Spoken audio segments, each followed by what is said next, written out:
So,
One, two.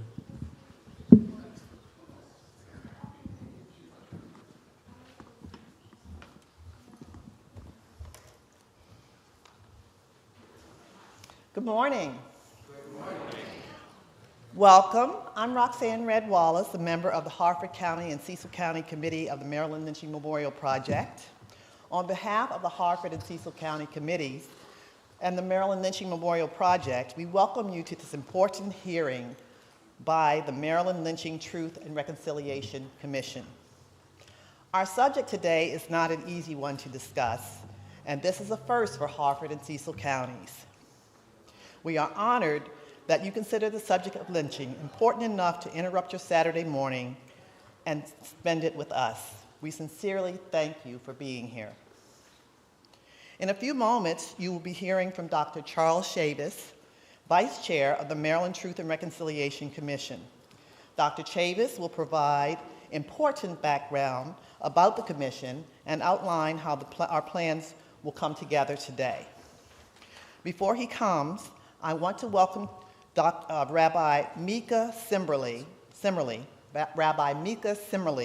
of Temple Adah Shalom in Harvard Grace, who will provide a blessing over our proceedings. Rabbi Simmerly.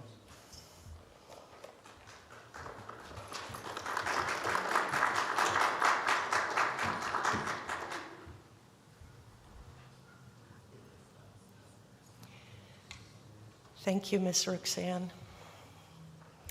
Good morning. I am Rabbi Mika, and I serve Temple Adah Shalom in Harvard Grace. And thank you, Reverend Dr. Tillman, for making the connection. Thank you, Roxanne, for inviting me and making this a possibility for me to be here with you this morning. I am incredibly, incredibly honored. Eternal source of justice and compassion, we gather today in solemn remembrance, acknowledging the shadows of history where hatred has cast its dark veil over humanity. In this sacred space, we invoke the memory of those lost, our hearts heavy with weight of their stories. Each life a precious candle extinguished too soon, yet their spirits endure in our collective conscience. As we reflect on the pain of past injustices, let us honor those who suffered under the weight of persecution, from the atrocities of lynching to the deaths of the Holocaust, their lives forever etched in the fabric of our shared memory. May we find strength in our shared humanity and commit ourselves to the pursuit of justice. In the spirit of Tikkun Olam, our sacred duty to repair our aching world, rejecting the forces of hatred that seek to divide us. God, today we ask that you guide us in our efforts to foster understanding, to heal wounds, both old and new, and to create a world where all are treated with dignity and respect, echoing the values of chesed and tzedakah, loving kindness and kind giving. In the spirit of zichronot, remembering those who have come before us, let us be a light in the darkness, standing together, firm against oppression and bigotry, and striving for a future filled with hope and harmonious living. May our actions reflect the teachings of our ancestors as we uphold the promise of shalom, peace for all. And may we never forget the lessons of our past, vowing to ensure that such atrocities are never repeated. And what is it that I'm holding right here in my hand? In our Jewish tradition, we are to hear the sound of shofar. In the Bible, we can find reference to this ancient instrument at least 70 times, including Exodus 19, 20, and many, many other such chapters. The shofar symbolically is believed to open the gates of heavens so God can hear our pleas and supplications, especially during this time of year when we celebrated our highest of holidays, Rosh Hashanah and Yom Kippur, which we just observed this past month.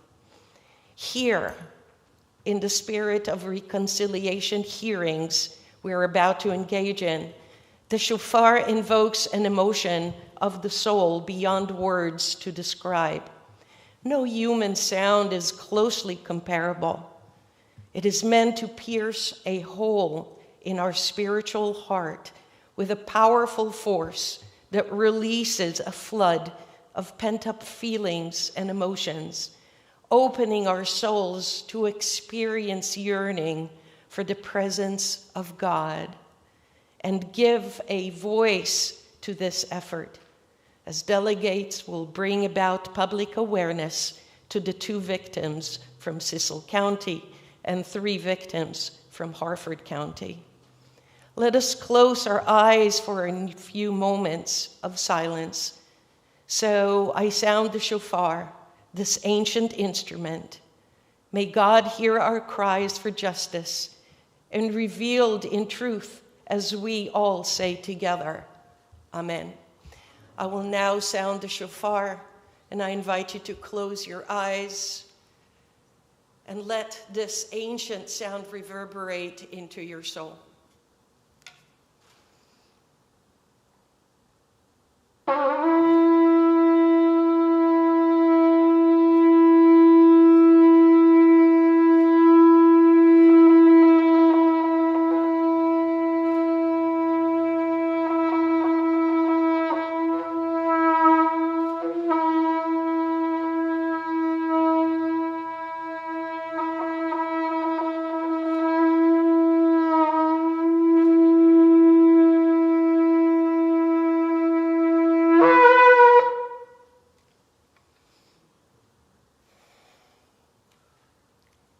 Thank you.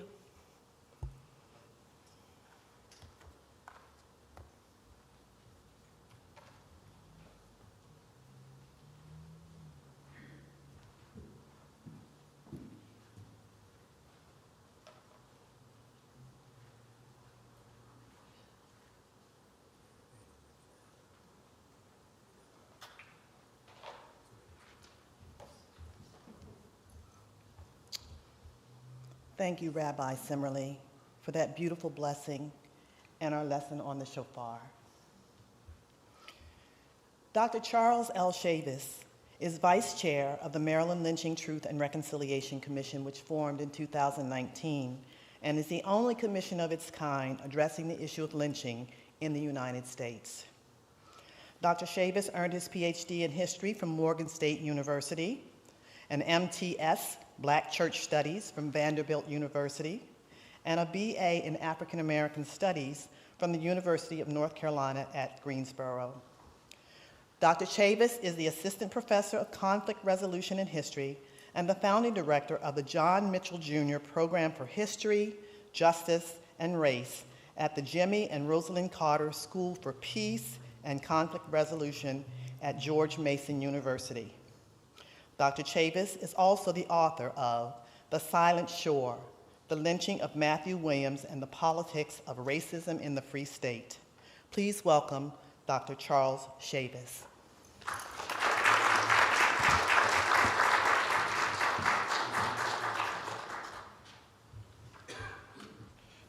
Thank you so much, Roxanne, and thank you, Rabbi. And thank you all for being here today. I'm here on behalf of our chair, Dr. David Fakunle, who could not be with us. And at this time, I'm going to begin by calling the hearing open. And before I do that, I want to acknowledge the commissioners who are joining us virtually: Carl Snowden, Maya Davis, Taisha Wilson Dupree, Nick Creary, Robert Parker, Chris Haley, and Roger Davidson. This Harford County and Cecil County hearing of the Maryland Lynching Truth and Reconciliation Commission will come to order. I hope everyone is prepared to participate in this hands-on process. This will be an unforgettable experience to see firsthand how the legislature works for us as constituents. As I review today's agenda, you may also reference it on the slideshow above. Today's hearing will begin with the reading of House Bill 307, followed by a reading of our protocols for conduct and testimony. Following that, we will hear the narrative summary of each of the 5 known victims: Frederick Pierce, 1861, of Cecil County; Isaac Moore, 1868, of Harford County; Jim Quinn, 1869, of Harford County; John Jones, 1872, of Cecil County; and Lewis Harris, 1900, of Harford County. After we hear about the victims, there will be a presentation of the research committee's findings pertaining to each case. Next, we will transition to the most sacred aspect of this work, Descendant testimony. After the commission returns from intermission, the commission will transition into the phase of the hearing that includes testimony from expert witnesses. During that time, the commission may also respond with a question after a witness has conducted or concluded their testimony. Lastly, the commission will open the floor for public comment. Before we begin, our partners from Living and Growing have joined us to help create and maintain a safe emotional space for today's hearing to occur. They are seated in the back of the sanctuary. They will be available throughout the day and during the break to talk. At this time, I would like Shawnisha Hester to be acknowledged, and just wave your hand and to stand and identify yourself. Thank you so much, Shawnisha. There will be an opportunity to meet with Ms. Hester during the intermission and after the hearing. Also, I'd like to take this time, if any elected officials are in the room, to acknowledge any elected officials or dignitaries at this time. If you could please stand. Thank you so much, sir. Moving right along, I'd like to call this hearing to order. And at this time, I'd like to recognize Madam Assistant Attorney General Sophie Asiki, who will cite the specific statute that requires the hearing.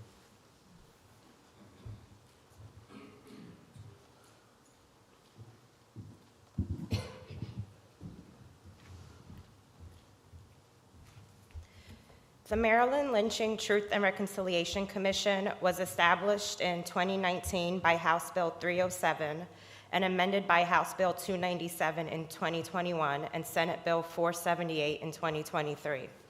The act states as follows: whereas lynching or the extra-legal murder of an individual is an act of mob violence, is a violation of the rights to due process and equal protection of the law, And whereas at least 40 African Americans were lynched by white mobs in Maryland between 1954 and 1933, and whereas no person was ever tried, convicted, or otherwise brought to justice for participating in these racially motivated lynchings, and whereas various state, county, and local government entities colluded in the commission of these crimes and conspired to conceal the identities of the parties involved, and whereas these crimes far exceeded any notion of justice, just retribution, or just punishment, but were intended to terrorize African American communities and force them into silence and subservience to the ideology of white supremacy, and whereas no victims, families, or community ever received a formal apology or compensation from the state, county, or local government entities for the violent loss of their men,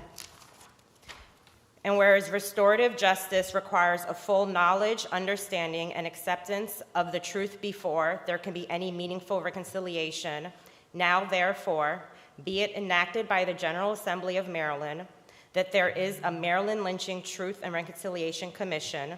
The act further provides for the commission members consisting of representatives from the Commission on Civil Rights, the State Archives, Maryland Historical Trust, the Commission on African American History and Culture, the Maryland State Conference of the National Association of the Advancement of Colored People, the Reginald F. Lewis Museum of African American History and Culture, the National Great Blacks in Wax Museum, the Maryland Center for History and Culture, formerly the Maryland Historical Society, the Maryland Lynching Memorial Project, the Lily Mae Carroll Jackson Civil Rights Museum, Maryland's 4 historically black universities, Bowie State University, Coppin State University, Morgan State University, and the University of Maryland Eastern Shore, with 4 members appointed by the governor.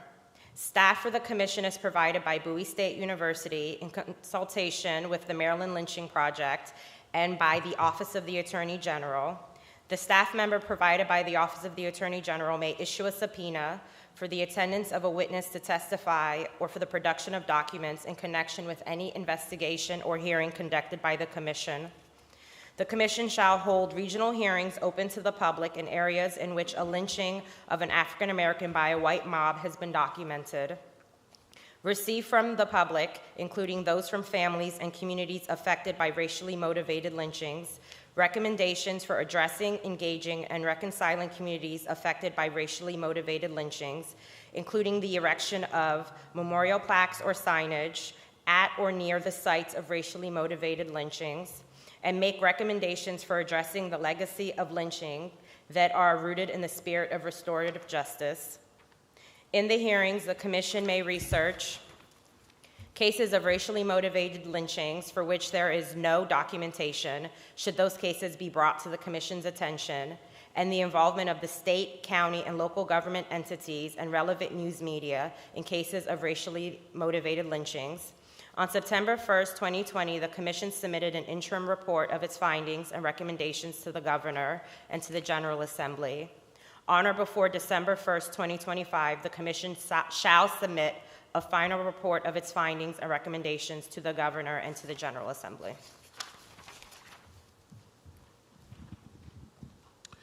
Thank you. Thank you, Madam Assistant Attorney General.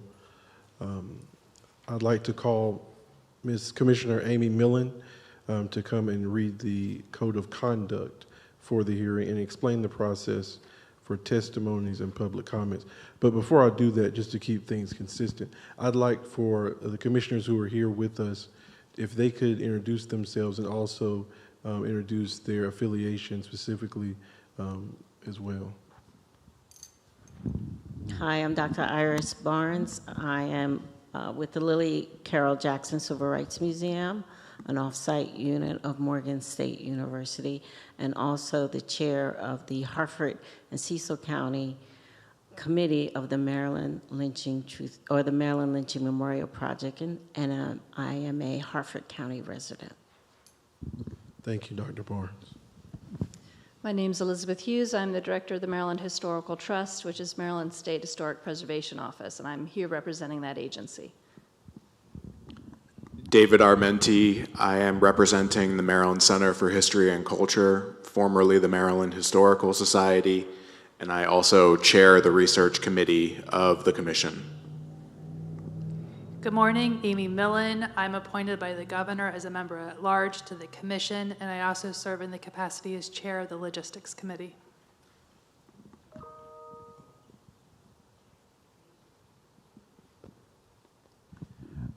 And Charles Chavis, appointed by Governor Hogan and Governor Moore. And so at this time, Amy, if you could come and read the code of conduct. Thank you. Members of the public had the opportunity to submit testimony via email to MLTRC@maryland.gov prior to today's hearing. During the hearing, questions and comments from members of the public here in the chamber may be recorded on paper, provided, and will be collected by volunteers. Those attending virtually are invited to forward comments and questions again to the email mltrc@maryland.gov. Please provide your name and organizational affiliation, if any, and limit your comment or questions to no more than 3 sentences. Questions and comments, as well as live testimony, must be limited to the topic for discussion for today's hearing. If your comment or question is off topic, it will not be included in the hearing, or your live testimony will end. Comments, questions, and testimony should be presented with the decorum and respect appropriate for conducting this public hearing. Any comments or questions containing obscene language or language inciting imminent violence will not be addressed, and any live testimony containing such language will end. Finally, please note that members of the media may be present during today's hearing, and as such, public comments, questions, and testimony may be broadcast or printed by news outlets. Thank you, Commissioner Millen. At this time, I'd like to recognize Roxanne Red Wallace, member of the Harford and Cecil County Lynching Memorial Project, who will serve as our host for the hearing. Thank you.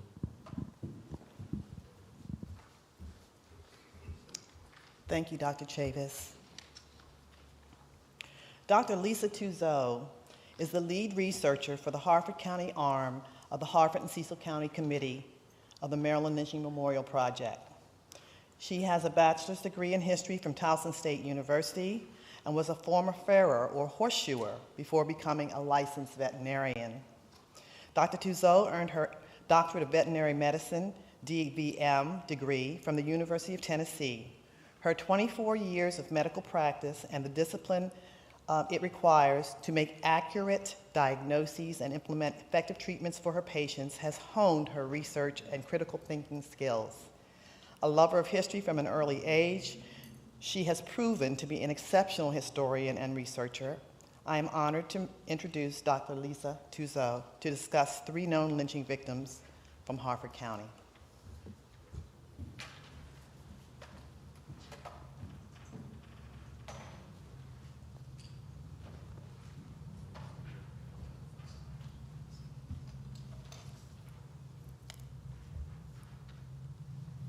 Good morning and welcome.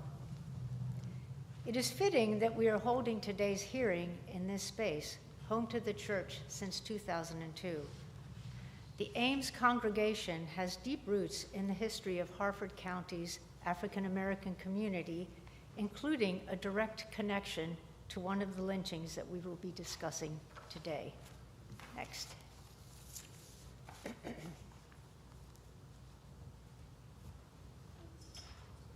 Next, please.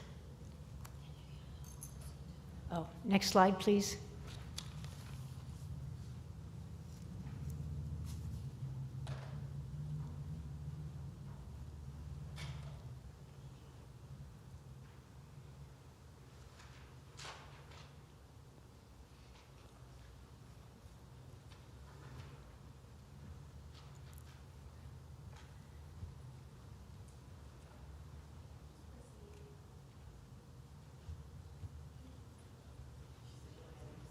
Oh, okay. Formed after the end of the Civil War and formerly organized as a Methodist Episcopal Church for African Americans in Bel Air, by 1877, the congregation had the means to purchase a small warehouse building to move to the land that they had been leasing. Continued growth of the congregation and active fundraising allowed purchase of the leased land and construction of a larger building in 1887. The first services in the new church were held in mid-February of 1887, and pastor in charge, Reverend T.H. Danbury, provided the sermon. The cost of building the church was $1,500, and over half of that had been raised by the congregation. It was by then known as Ames Methodist Episcopal Church in honor of anti-slavery Bishop Edward Ames. For over 150 years, Ames has grown and thrived and remains a vital institution in the community. On the left, you can see the older building. That was the warehouse. It had been purchased and moved across the street, and then the newer building was built in 1887. Next slide, please. This is a small notice in the Aegis speaking about the first services in the church. Next, please. There were 3 lynchings, racial terror lynchings, in Harford County between the period of 1868 and 1900. The first was Mr. Isaac Moore, who was lynched on July 22nd, 1868. We do not know much about his life, but we do know that he was enslaved for at least a portion of his life. Most of the biographical information we have comes from court records and newspaper articles. No details are known about his family, burial site, or descendants. Next, please. This is Herrick's 1858 map of Harford County. It is a good resource for historical research and gives you a little information about the land itself. The central pink portion is where the town of Bel Air is located, and the southernmost area is where we believe Isaac Moore was born and raised. There are 2 or 3 possibly black males named Isaac Moore identified in Harford County during the mid-1800s. The first we encounter in court records when a man named Richard F. Hollis, next slide please, was charged with furnishing a gun, skiff, and ammunition to Isaac Moore, his slave, for purposes of hunting ducks. The 1840 census shows 3 enslaved males aged 10 to 23 among the 8 enslaved people in Hollis's household. Chattel court records from 1850 show that in January 1850, 4-year-old Isaac Moore was indentured to John McGall into age 21. His mother was a free black woman whose first name was not given. There were 2 John McGalls in Harford County, and young Isaac Moore does not appear in either the 1850 or 1860 census with either. By 1850, the census counted all free persons in a household and listed them by name, age, and sex. It is possible that he is listed in the slave schedules for John McGall, who was also an enslaver. Finally, in July of 1863, a black man named John Isaac Moore registered for the draft and was listed as having been born in Maryland in 1827, working as a laborer and living in Havre de Grace. Next, please. This is the home of Richard F. Hollis in Abingdon. It is one of the oldest houses still standing in Harford County and is most likely where the enslaved Isaac Moore would have been living in 1843. We do not know what became of Mr. Hollis or the people in his enslaved people in his household after he sold the house and property in 1850. We have not found any sales or manumission records, and Hollis does not appear in the federal census slave schedules for 1850 or 1860. Next, please. Newspaper accounts of Isaac Moore's lynching refer to his convictions for rape in 1861 and assault in 1867. In 1861, he was accused of raping a black woman named Ann Harris, listed as living in Magnolia, near Abingdon, in the 1860 census. Witnesses for the prosecution included 3 men who lived in the town of Abingdon, very close to the former home of Richard F. Hollis. And this provides possible proximity. Perhaps Isaac Moore was free and living in their area at the time. Isaac Moore pleaded not guilty to the charges, but was convicted. He was sentenced to be sold out of state as a slave for 10 years, which seems to indicate that he was free before the trial. He was sold into slavery on March 21st, 1861, just weeks before the beginning of the Civil War. But the record does not indicate to whom or where he was sold. Reportedly, he somehow returned to Harford County during the war. In 1867, he was charged with assault on a group of young women outside of Havre de Grace. The trial was moved to Cecil County. He pleaded not guilty, but was convicted and sentenced to 1 year imprisonment in the Harford County Jail. Next slide, please.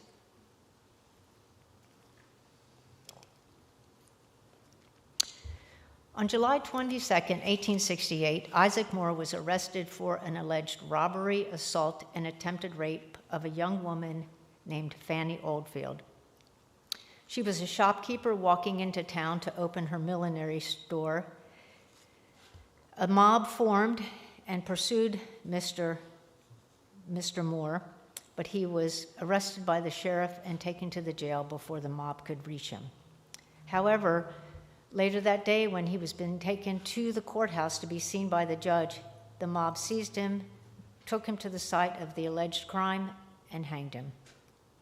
There was no inquest reported, and his alleged accomplice, Ben Preston, was later arrested and jailed and carried past the hanging body of Mr. Moore on his way to jail. Newspaper accounts revealed the frenzy of the crowd and the violence of the lynching, and even defended the actions of the mob. The Baltimore Sun ran an article that said, "All work is stopped in Bel Air. Blacksmiths, carpenters, and storekeepers have been out hunting the vile wretches and have caught one of them." It goes on to say, the mob secured the sheriff and his deputies, put a rope around the Negro's neck, and carried him to the place where the offense was committed and hung him on a limb of a tree over the road, perfectly naked, he having had his clothes torn off him in his desperate struggle to escape. The Aegis and Intelligencer writes, the evidence against him was conclusive and showed such deliberate and hardened villainy that the fury of the crowd could no longer be restrained, and he was carried off to the place where the act was committed and hung. He confessed his guilt. It is, of course, to be regretted that he did not receive his punishment in due course of the law, but the aggravation was so great that the assembled multitude thought such a fiend was unfit to live, and the safety of the community appeared to them to require that he should be summarily dealt with. No one was ever indicted or tried for Isaac Moore's murder. Next slide, please. Oh. Let's see. Out of sync. Next slide, please. There we go. This map shows, the red circle shows the site of Isaac Moore's lynching outside the town of Bel Air. The site was at least a mile away from the courthouse. So this man was dragged, struggling through the streets, almost a mile before he was hanged. It was also committed in broad daylight. This was the afternoon in the summer, in the presence of a large crowd. A local reverend named Thomas Stuart Smith was a diarist, and his diary entry for July, next slide please, for July 22nd reads, great excitement in Bel Air. A Negro man named Isaac Moore was hanged for an attempted outrage on Miss Fanny Oldfield. He was hanged without any judge or jury accepting the public mind. The sheriff could not protect him against the will of the people. It was the only way, probably, in which strict justice could be administered.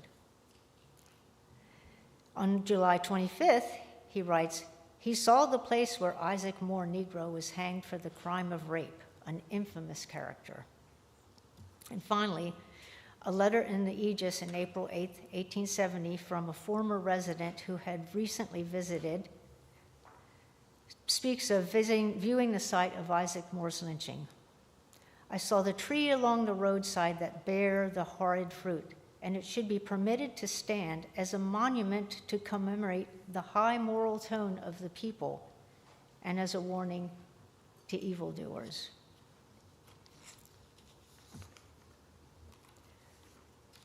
Isaac Moore never had his right to a trial, and he was presumed guilty and hanged by the citizens of Bel Air. Next slide, please. The next lynching occurred on October 2nd, 1869.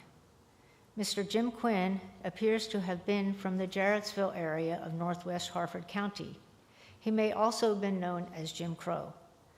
He was approximately 18 years old when lynched and was probably a day laborer or farmhand, and some records or accounts indicate that he was indentured to a local farmer. It's not known whether he had been free or enslaved or whether he had any family in the area. Next slide, please. This is another map, and you can see up in the upper left-hand corner, that long, tall, pink area. That is the district where the assault occurred and the lynching. And you can also see the county line there between the pink and the tan. The county line does figure prominently into this story. He was arrested on October 2nd for allegedly assaulting a 64-year-old woman on September 29th when she was visiting friends near the farm where he was working. He was seized by a band of about 30 men at Whitehall Station in Baltimore County as he was being transported to jail in Towson, Maryland. He was hanged in Harford County, approximately 2 miles west of Jarrettsville. No inquest was performed, and he was buried near the site of the lynching. Accounts of the assault on Miss Reap or Miss Smith, because 2 different names were used for this person, were graphic and indicate that she was indeed brutally assaulted and raped by someone. She reportedly died from her injuries weeks afterwards, but we have not been able to verify that.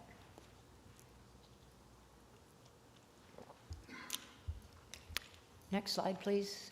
Oh, next. After his arrest near the Maryland-Pennsylvania line, Jim Quinn was taken before Judge Thomas G. Rutledge in the town of Maryland line. Judge Rutledge had issued a commitment to have him transported by train to Baltimore County Jail in Towson, and he was under the care of a constable. All 3 of these men in Harford County were seized out of the hands of law enforcement officers and then lynched. Next slide, please. This is the house which Mr. Quinn would have been taken to see Judge Rutledge. Next, please. This is a map indicating the site of the assault in the little blue circle up the top, the lynching, the probable lynching site, which is the black circle, and then in the upper left, the red box shows the Whitehall Station, and the red box in the center is Bel Air. Ostensibly, the lynching party was carrying him to Bel Air to be held and tried in Harford County, since that's where the crime occurred, the alleged crime. The North Central Railroad runs through the Gunpowder River Valley. The station in Whitehall is in one of the steepest parts of the valley. It is almost 4 to 5 miles to get to the county line. Mr. Quinn was seized from the train and a noose put around his neck. We do not know whether he was taken on foot or on horseback, but regardless, he was taken across the county line and then hanged, and that was very deliberate. They were seizing this man from law enforcement in a neighboring county, but made sure they got back to their home territory before he was hanged. Next slide, please. A grand jury convened Monday, November 8, 1869. Judge Grayson discussed recent lynchings, plural, and admonished jurors that it was their duty to investigate these cases and indict participants. No indictments were returned. Next slide, please. An editorial in the Aegis on November 12th suggests that there had been numerous lynchings. We have only 3 documented lynchings in Harford County, but there are undoubtedly more over the past years, and argues that it is better to let the law take its course rather than risk harm to the community and to the reputation of the county. Next slide, please. The final lynching that occurred in Harford County of these 3 was Mr. Lewis Harris, who was lynched on March 26, 1900. He was reportedly from Virginia and had been in northeastern Maryland in the Baltimore County, Harford County area for about 10 years. At the time of his death, he was working for the sheriff in Bel Air. He was a hostler or horse handler. Next, please. He was married, and here is the marriage license issued for Lewis Harris and Martha Turner on June 25th, 1898. On this license, they report their ages as 24 years old. So that makes him about 26 when he was lynched. I think one newspaper article says he was 35. But by his own admission, or by his own word, he was 24 at that time in 1898. Next slide, please. This is a marriage certificate for Lewis Harris and Martha Turner from the same day. It is signed by Reverend T.H. Dansbury, and here's the connection to Ames. If you remember, Reverend Dansbury was a pastor at Ames during 1886 and 87 and had guided the growth of this congregation and the building of the new church. Next, please. And this is just a little note, a notice often appearing in local papers of events, a horse running away, or in this case, a slight fire in Bel Air. It states that an oil lamp in a house on the Baltimore Turnpike facing Bond Street, which is across the street from this church, it is, well, no longer standing, occupied by Lewis Harris, colored. There was a fire, there was some excitement in town, but it places him in the community. He was living and working and entrenched in this community by 1899.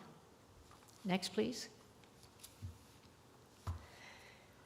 On March 25th, 1900, Lewis Harris was arrested and jailed in Bel Air for allegedly assaulting Miss Annie McIlvaine. Miss McIlvaine was an older woman who lived on the edge of town and provided home remedies for ailments that people in the community had. She claimed that in the middle of the night, someone had knocked on her door requesting a remedy for a toothache. When she opened the door, the man attacked her, and she struggled and screamed, and he was scared away by a neighbor who came and fired a shotgun in the area. She went to the sheriff for the rest of the evening, and in the morning went back to her house where they found a hat outside on the ground, which they claimed belonged to Lewis Harris. That was the basis on which he was arrested. She did not identify him. Rumors of a possible lynching attempt began circulating on Monday, March 26th. And this is largely due to community anger over the ongoing William Black case. Mr. William Black was a man, an African-American man, who had allegedly assaulted a woman in Aberdeen, also in Harford County, in February. He had escaped the lynch mob that was searching for him, because they surely would have lynched him had they caught him, and been arrested in a different county and was now being held in Baltimore City for safekeeping and for his trial.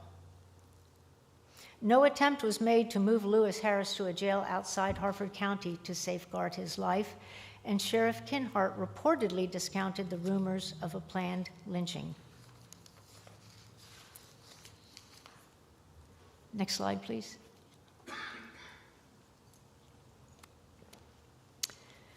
A lecture by a nationally known temperance speaker was held on Monday night. It was a scheduled event, much anticipated by the community, and it was to be held in a church about 2 blocks away from the courthouse, which would hold 310 people.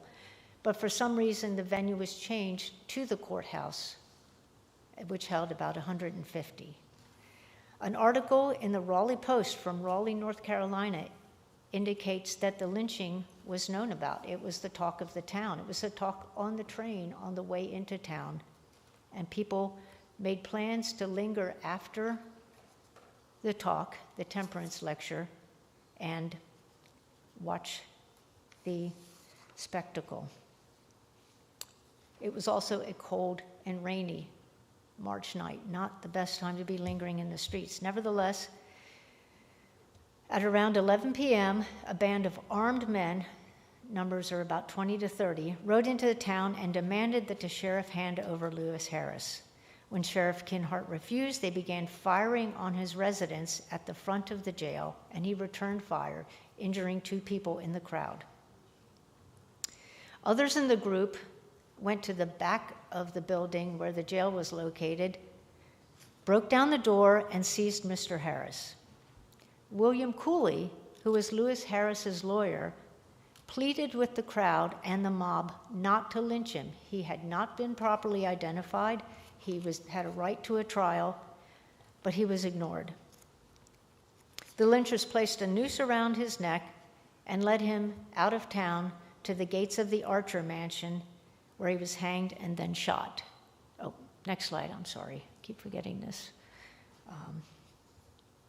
His body was left hanging overnight. Next slide, please.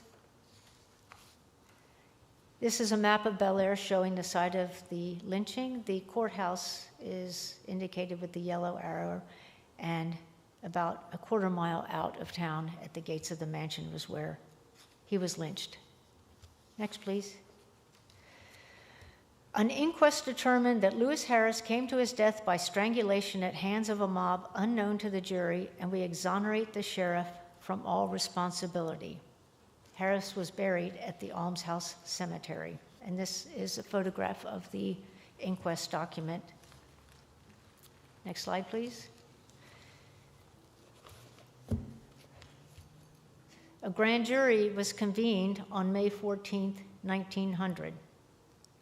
Judge James D. Waters gave instructions to the jury and said, "An assault on the law itself now confronts me, and I stand appalled. To tolerate mob law is to endanger organized government. When a prisoner in charge of the sheriff is taken from the jail and hanged, the offense is murder. I charge you as earnestly as possible to investigate this matter fully, and I place no limit as to time or expense." Next slide, please. Despite Judge Waters' strongly worded mandate and having interviewed dozens of witnesses over a 6-day period, the grand jury foreman's report stated that the jury were unable to obtain any facts definite enough to implicate any person or persons. The grand jury submitted a proposal to the county commissioners recommending that they offer a $1,000 reward to help capture and convict the perpetrators. On May 21st, 1900, the county commissioners met and voted summarily not to offer any reward. No further action was ever taken in the Harris case. Next slide, please.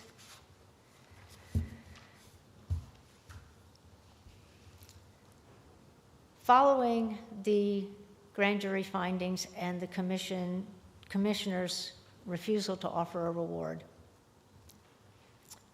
the following Sunday, Martha Harris, widow of Lewis Harris, who was lynched in Bel Air, was fined $5 in costs for cursing on the streets of Bel Air Sunday afternoon. Since the lynching of her husband, she has been very abusive toward many persons. Next slide, please. And this from the Aegis. Martha Harris, who claims to be the widow of Lewis Harris, amused herself and disgusted the community on Sunday morning by indulging in a violent strain of profanity during which she inveighed against certain of our citizens in particular and the whole Caucasian race in general. She was arrested the next day, and her employer, Solomon Getz, paid her bond. She was fined $5 in costs by the judge for speaking her truth in the streets of Bel Air on a Sunday. The aggrieved tone and derision evident in these two short notices reveal the contempt felt toward Martha Harris by a number of members in the white community. Supporting her in such a public manner could have carried some risk for Mr. Getz, a Jewish merchant who owned a clothing and dry goods store in Bel Air. Mrs. Harris is shown as living in the Getz household and working as a servant there by the 1900 census, which was counted in June of 1900. Next slide, please. And here we have a photograph of Solomon and Mary Getz. They were Russian Jewish immigrants to this country, having undoubtedly fled persecution and violence in their home country. They had only been in the town of Bel Air for 5 years at that point. Nevertheless, they stood by Mrs. Harris in her time of need. Next slide, please.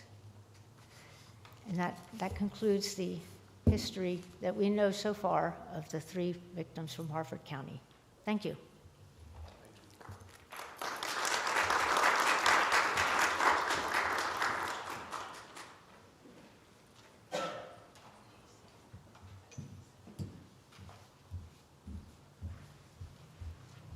Thank you, Dr. Tuso. Our next speaker, Mr. Mike Dixon, is a historian who has appeared on the Today Show, Maryland Public Television, the British Broadcasting Corporation, and National Public Radio. He is an adjunct assistant professor of history at Wilmington University and teaches at several colleges and universities, including Harford Community College. Mr. Dixon lives in Cecil County and is the past president of the Historical Society of Cecil County. Mike has been our lead researcher for the Cecil County arm of our combined committee since its inception. Mr. Dixon holds graduate degrees in history and the behavioral sciences and enjoys working in photography when he can find the time.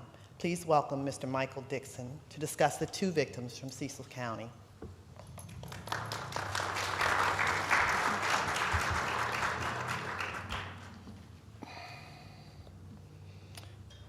Commissioners, members of the audience, thank you very much for asking me to discuss this dark part of Cecil County's history. Let me, you can go to the next slide. Let me just set the tone for this just a little bit. About 20 years ago, I was doing a project down at Crisfield, Maryland. And this was history that this dark chapter, more broadly or anything else, was largely unknown to me. And I was looking at getting a police officer nominated to a memorial because he wasn't recognized. And as I ran into this research, I ran into this just unbelievable, by the level of knowledge I had at the time, a lynching. And all the way back up, it's a 2-hour drive for me, I kept thinking, I've never heard of this. Did this happen in Cecil County? It doesn't show up in the literature anywhere. So I drove to the Historical Society, I was the president at the time, and do our little files and things. There's not a word of mention of it.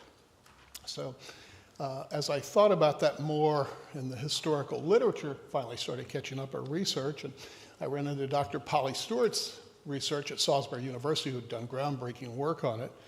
I started digging into our story, and it had covered there. It just had been forgotten. It had been erased from our extant history. But if you dug hard enough, you could come up with some few traces of evidence. So Cecil County is a little different. We're in the northeastern corner of Maryland. You're looking at a map of the county there.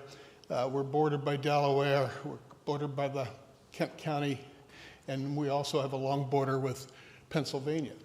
The county's served by 2 newspapers at the time, throughout the time that we're looking at, the Cecil Whig and the Cecil Democrat. They were both very much reflective of the ideology of their parties, the ideology of the moment, and they struggled whenever they did cover, and mostly they didn't cover these things. They struggled, both of them, regardless of their party ideology, struggled with covering the stories. Now, the 2 stories, narratives I'm going to inform you about both occur in very rural southern Cecil County. So if you look at that map, they're all the way down near the Sassafras River. They're down near the Delaware border. They are far removed from the county seat, any significant level of justice other than a district magistrate, a rural appointed constable. No sheriffs are hours away. The circuit court is 2 or 3 hours, probably 3 hours away, maybe 4 hours away. So our incidents occur in that southern area near the Sassafras River, very near Middletown, Delaware, the state border, and very near the Kent County, Maryland border. Next slide, please. So the first story, as I dug into this, and it had no mention anywhere on the web or anything else, involved a 14-year-old young man. His name was Frederick Pierce, and he was enslaved by a Captain Pierce who operated steamboats on the Chesapeake and had retired. It was alleged that this teenager, this 14-year-old young man, had assaulted a girl, another teenager, in a carriage outside of Cecilton, Maryland. A mob grabbed him and took him into the principal town. That would be Cecilton. It is a Crossroads incorporated community at that time. It had 400 or 500 people, very rural farming area. They did have a magistrate, kind of a justice of the peace type of lay jurist who could hear cases and refer them. He hears the case, so he has come in contact with the criminal justice system in Cecil County. Certainly after the magistrate hears the case, the protocol normally would have been, if he'd have found substantial evidence of a crime, to refer the young man to Elkton for the full circuit court trial. He doesn't have that authority to do the hearings. A mob grabs him while he's in town, had a preliminary hearing from the court system, the judicial system, and he is lynched somewhere between Earlville and Cecilton. As I looked into his case, and his story was really forgotten. I mean, even the few websites that make mention had no information about him. The papers, if you look deeply, maybe they would give you a sentence or two. But the way I was able to better piece the story, mostly when you're dealing with these sensitive things, you've got to get away from the local papers. They just can't deal with it. And so as I would find newspapers in Delaware, as I found a newspaper in Helena, Montana, and they're getting somebody writing for them, but they will write a better story. Now I've got to kind of validate it and see what I believe. So young Frederick, 14 years old, came to his death in September of 1861. Think of what's going on. This is very much plantation economy. Cecil County is a transition county. The southern part of the county is, you would identify it if you traveled it as the Eastern Shore, large commercial plantations, just as you'd find up and down the shore. That is not what you find in the northern part of the county. The northern part of the county would be more like traveling through Darlington and Conowingo and places like that. So there was a statement out of a Delaware paper that Captain Pierce, the retired steamboat captain, litigated for sued the perpetrators of this murder for the loss of his property. That set me off on an intensive search. because that would tell the story. To this day, with hours at the archives, with hours at the off-site archives, looking at equity records and everything I can begin to, I can't add any more to that story. So his loss, his tragedy, his murder occurred September 26, 1861, and was totally unknown throughout all the historical literature. Now, and think of what was going on in 1861. Next slide, please. Okay, so this will give you an idea of where the lynching occurred. I can't quite see it. Well, I think you're probably seeing it better than I do, but it's very southern county, just before you get to the Sassafras River, if you're familiar. Next slide, please. And I can find him in the census records. I can get some traces. I think this is him in the slave register for Cecil County. The property down in that area is called Sassafras Neck. It's a neck of land, because this is very resource with rivers. Next slide.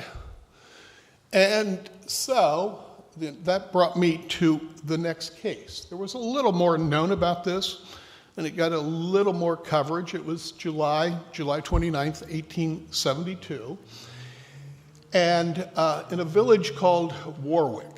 Warwick is maybe 5 miles from Cecil. So this is all that very southern Cecil County, just a mile or so. All of it are 2 miles from Kent County and the Sassafras River. This one's right on the Delaware border.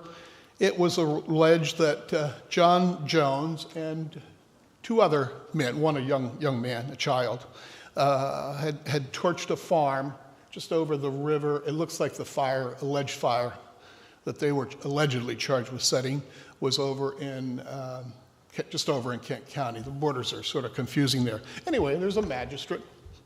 He goes into, these 3 men, John Jones specifically, goes into the hands of the criminal justice system, the local magistrate. It's the way the judicial system worked.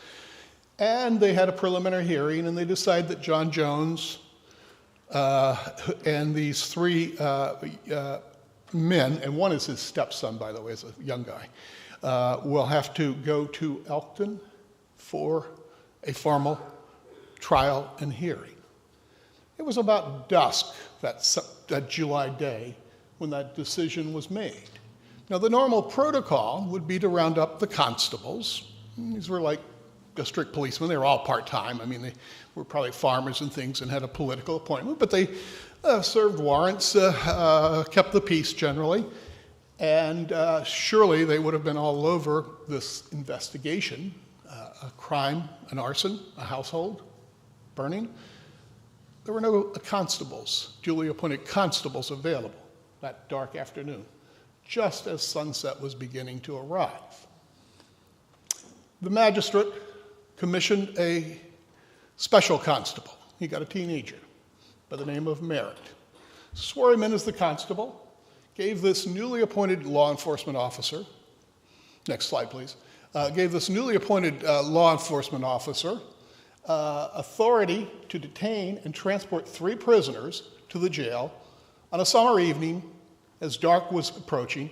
It's about 15 miles, these are really rural areas, it's about 15 miles from this little village. That's the village of Warwick, about 1912. It almost looks like that today if you sort of the street.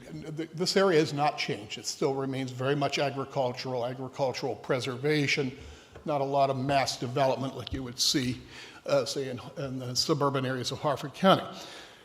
So this teenager with no law enforcement experience, I find it very remarkable that there was no constable available, considering that this had been going on for about 24 hours, begins to transport them up a rural country road called Telegraph Road that still exists. It was where they stretched the Telegraph Road. Next slide, please. The journey is going to take them, if they travel, let's say 3 miles an hour, we're looking at maybe a little bit faster. We're looking at 3-4 hours of travel time. Darkness has set in. As they came up on the C&D Canal, a special constable, Merritt, the teenager, said he was approached by a bunch of men in white hoods firing pistols at him. After he emptied his pistol in defense of his 3 prisoners, and 2 of them had handcuffs on. He fled the scene for fear for his own safety. I'm picking that quote up from Delaware papers. He got to the jail about midnight. The sheriff returned the next morning. And when he returned, there he found John Jones hanging from a tree alongside the road. There was no evidence of the other 2 men, but there was evidence of a struggle. Jones said he fled for his safety. The acting constable said he fled for his safety because he had discharged his weapon and could no longer defend them. A newspaper in Helena, Montana, of all places, said a constable in Cecil County defended his prisoners by firing 6 shots and shooting holes in the canopy of his buggy as he was transporting it. I got that quote from nowhere else. It certainly wasn't going to be reported to me in the local papers. Somehow, if the Helena paper had it correct, and they probably had a scribe, a freelancer, writing copy for them, there wasn't much of a defense of a prisoner, and how would a teenager who was set out at dusk on a lonely summer night know about these such things, and set off with 3 prisoners? All that just deeply bothered me as I researched this project. Well, once the sheriff arrives the next day at sunup, next slide, they launched the full criminal investigation system of Cecil County is in swing. They run and get the coroner. The coroner launches his investigation. Basically, that meant examining the body and asking any witnesses to testify. There were none. And it came to the standard conclusion that I've now come to expect as I see so many more of these. It came to his death at the hands of suspects unknown. Case closed. The circuit court judge, as I also have come to expect, gave a speech. We will not tolerate such things, and we want these things thoroughly investigated. And as I move to the next week of our local newspapers to see how thorough the investigation was, or I look in the court minutes at the archives, it's quickly forgotten. And it was totally forgotten. These things were totally forgotten from our history. I can get a little more in-depth reporting. Let me switch tone. Next slide, please. A little more in-depth reporting from distant papers. They can be a little more critical than the local papers. And even though this was a Democratic paper through and through, covering the territory, and a Republican paper, the Whig, they had deep trouble dealing with these issues. And if you got the bare facts, you were lucky. Those stories did not unfold. Those are the only 2 lynchings that I know of that occurred in Cecil County. But there were often, as I dig deeply into these newspapers and these primary sources and the court records, I will see accounts of, there's talk of a lynching. Now, the times changed, and we went from when you might have published a little bit in the newspaper to, as we go into the 20th century, maybe you didn't want to grab attention. So I don't know, for instance, what happened to Jones's 2 associates. They were never heard from, and the papers let it go silent. But one day I was working through some material, and next slide, please. And I saw the headline in a paper up in Rising Sun, Maryland, still Cecil County. So it's right off the Pennsylvania state line, very much an area with plenty of Quaker meeting houses, things like that. And it said there was almost a lynching bee in Rowlandsville. I said, what's a lynching bee? I had never in my life heard the term. Oh, they had. The papers of the era, I punched that term in. It'll take me too long to find my notes now, but there were thousands of citations came from out of the nation. I went to the Oxford English Dictionary, looked up the OED. What's a lynching bee? Well, they didn't have a definition of a lynching bee, but they did have a definition of a bee, a party, a social thing where people come together to quilt. So there was a young man in 1907 who had a rope put around his neck and was at risk of being lynched in Rowlandsville, Maryland. Now, this is Western County. We moved. This is like near Port Deposit. Someone intervened, I have no idea who, and the newspaper in the Rising Sun Weekly distant newspaper said there was almost a lynching bee. That is what we know. The fragments of evidence are far and scattered. Very little about their history, their individuals. And you do have to wonder what happened to that other, John Jones's stepson, and that other adult who was wearing handcuffs. His men in white robes showed up in the 1870s to take them away from a teenage, just appointed special constable. Thank you.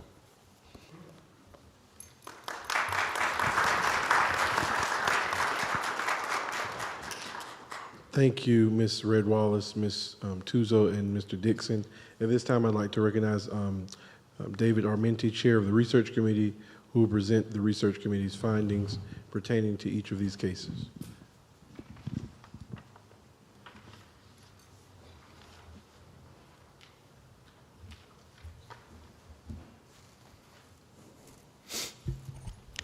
Thank you, Dr. Chavis. Hello, everyone. My name is David Armenti. I'm the chair of the Research Committee, as well as Vice President of Education and Engagement at the Maryland Center for History and Culture in Baltimore. I appreciate you all being here with us today. As a commission and community, we gather to commemorate these lives that you've heard about: John Jones, Frederick Pierce, Isaac Moore, Jim Quinn, and Lewis Harris, and support further efforts to document those crimes against them.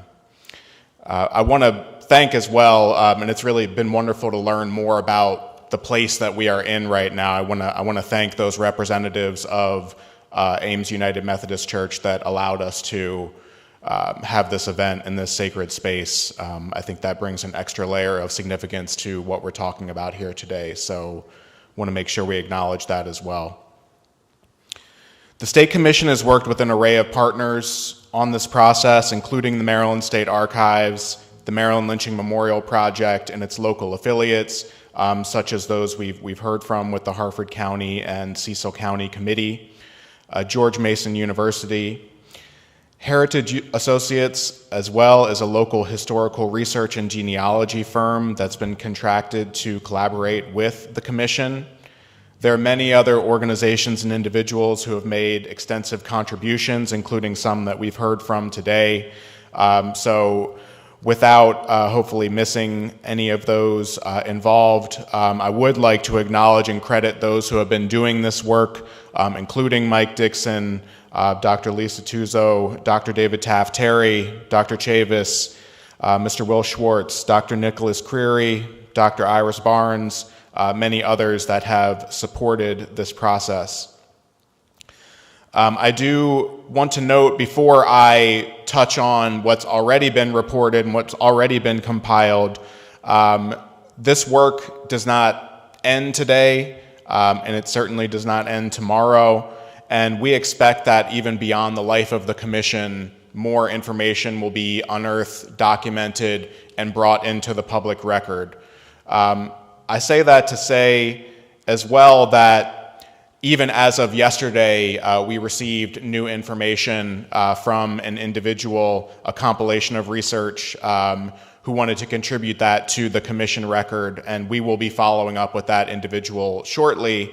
It was too late in the process to incorporate that into our reporting today, but just to note again that anybody can be a part of this process. As far as the public is concerned, we welcome your feedback and we welcome your contributions to that. But we, as a committee and as a commission, will be following up with that individual because, you know, as Mr. Dixon alluded to, there's certainly the possibility of other racial terror lynchings, what we might term near lynchings, as well as other incidents of race-related hate within these jurisdictions that, while they might not reach the definition, quote, of a racial terror lynching, they're still significant and relevant to our work and certainly the context of what we're talking about in communities.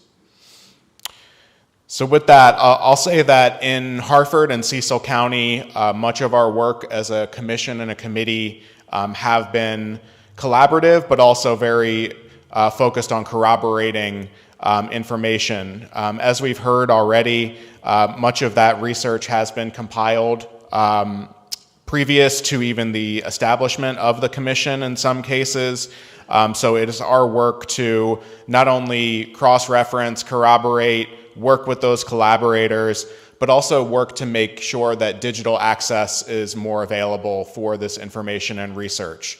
It is extremely important that this work lives on beyond the events of today, and certainly not just in the minds of those that were able to participate on a morning like this, but that folks can come in after the fact and see that information, get to those primary sources in an accessible way.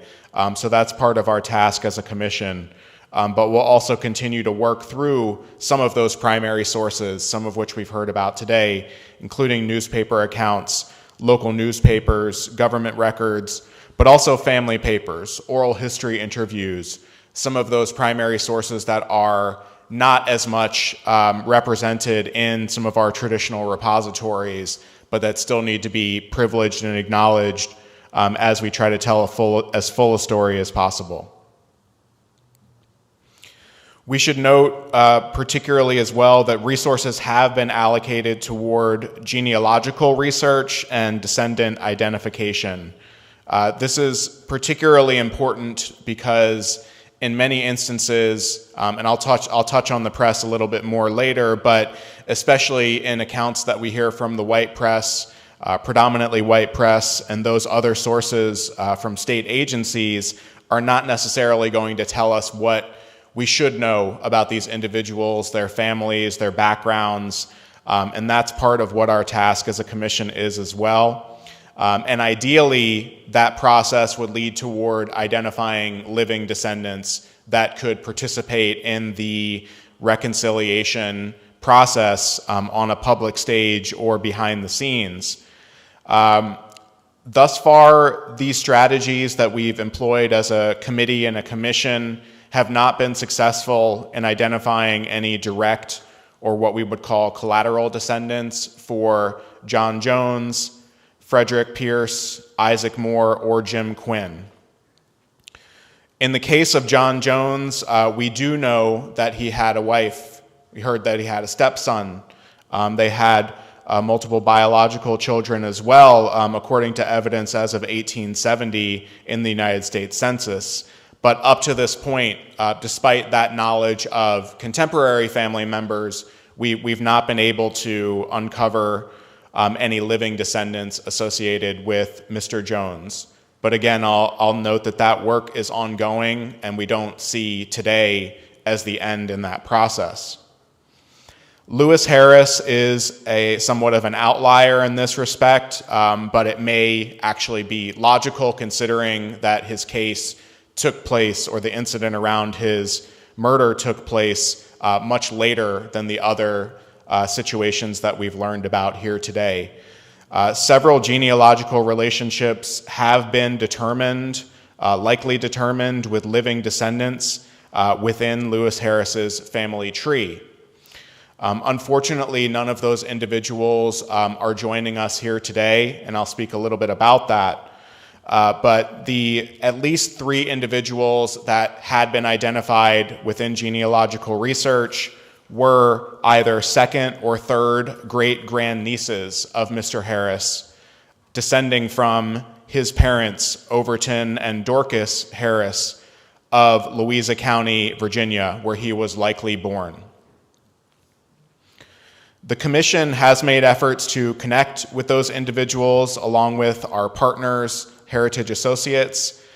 We did receive substantive communication with one individual, one of those second great-grandnieces, who was interested and willing to provide testimony, but due to distance as well as the storms and situations in the southeast portion of the country, was unable to, in this fashion, participate directly in the hearing today, unfortunately. But I want to assure those descendants that may be continuing to work with us, as well as community members, that we will continue to pursue that collaboration and What should happen is that we will have testimony of those individuals that would like to participate with us entered into the public record as a part of these cases. The Commission will also continue to develop as full a profile of these individuals that will be made publicly accessible, again, building on the humanity and the personhood that was often neglected by the predominantly white press and other sources that are available to us in the historical record. As a committee, we also continue to track those themes and trends, not just within this region, but trying to broaden that understanding to all of the cases that we are encountering throughout the state of Maryland, as well as the nation as a whole. Several of the incidents in this region took place during or shortly after the time of enslavement in Maryland, which was touched on by the researchers' colleagues that you heard from earlier. And many folks may know that the state of Maryland was highly divided during both the antebellum Civil War and post-Civil War periods, which we might refer to as the Reconstruction era after the Civil War. We know that racial animus toward freed or enslaved African Americans was not isolated just to enslaving planters that were worried about what was going to happen to their so-called property. And it also was not isolated to those that supported the Confederacy. Ideas of white supremacy, as was alluded to earlier as regards to newspapers, you didn't have to have a particular political affiliation at that time in order to believe in the tenets of white supremacy and what that meant and how that could be expressed on the public stage. We know that 4 of the 5 racial terror murders in this region took place over about a 12-year period of time. And that cannot be understated. 4 racial terror murders in addition to whatever other incidents, some of which we've heard of, may yet to be uncovered, in just a 12-year period of time. That is information that would spread, would be known, would be felt within different parts of the community, and we would understand that racial terror would be extremely present and impactful, especially for the Black community and the Black population of Cecil County and Harford County. Multiple generations would have been aware of these incidents, if not actually had firsthand experience with them or with the individuals who may have been involved in executing them. So this is a time period that is, while may seem like these incidents are disparate and dispersed, it's something that was ever present and known that white supremacy was making itself felt very consistently within this region. As a nation, we understand that there was a notable uptick in violence during what we might call the early Reconstruction period that's represented with those first 4 cases. And while formal Reconstruction did not impact Maryland because it did not secede from the Union, again, that does not mean that community members did not use that rhetoric and ideology to establish these feelings within the community.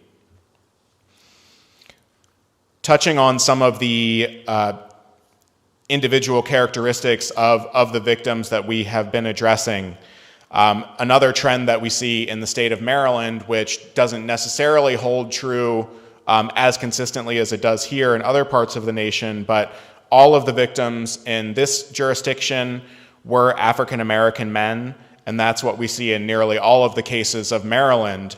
And while that is, fairly a trend across the nation, it is not, to the extent that we see here in Maryland, where it's almost uniform. But we do know in the case of Jim Quinn, we've seen that he was especially young demographically.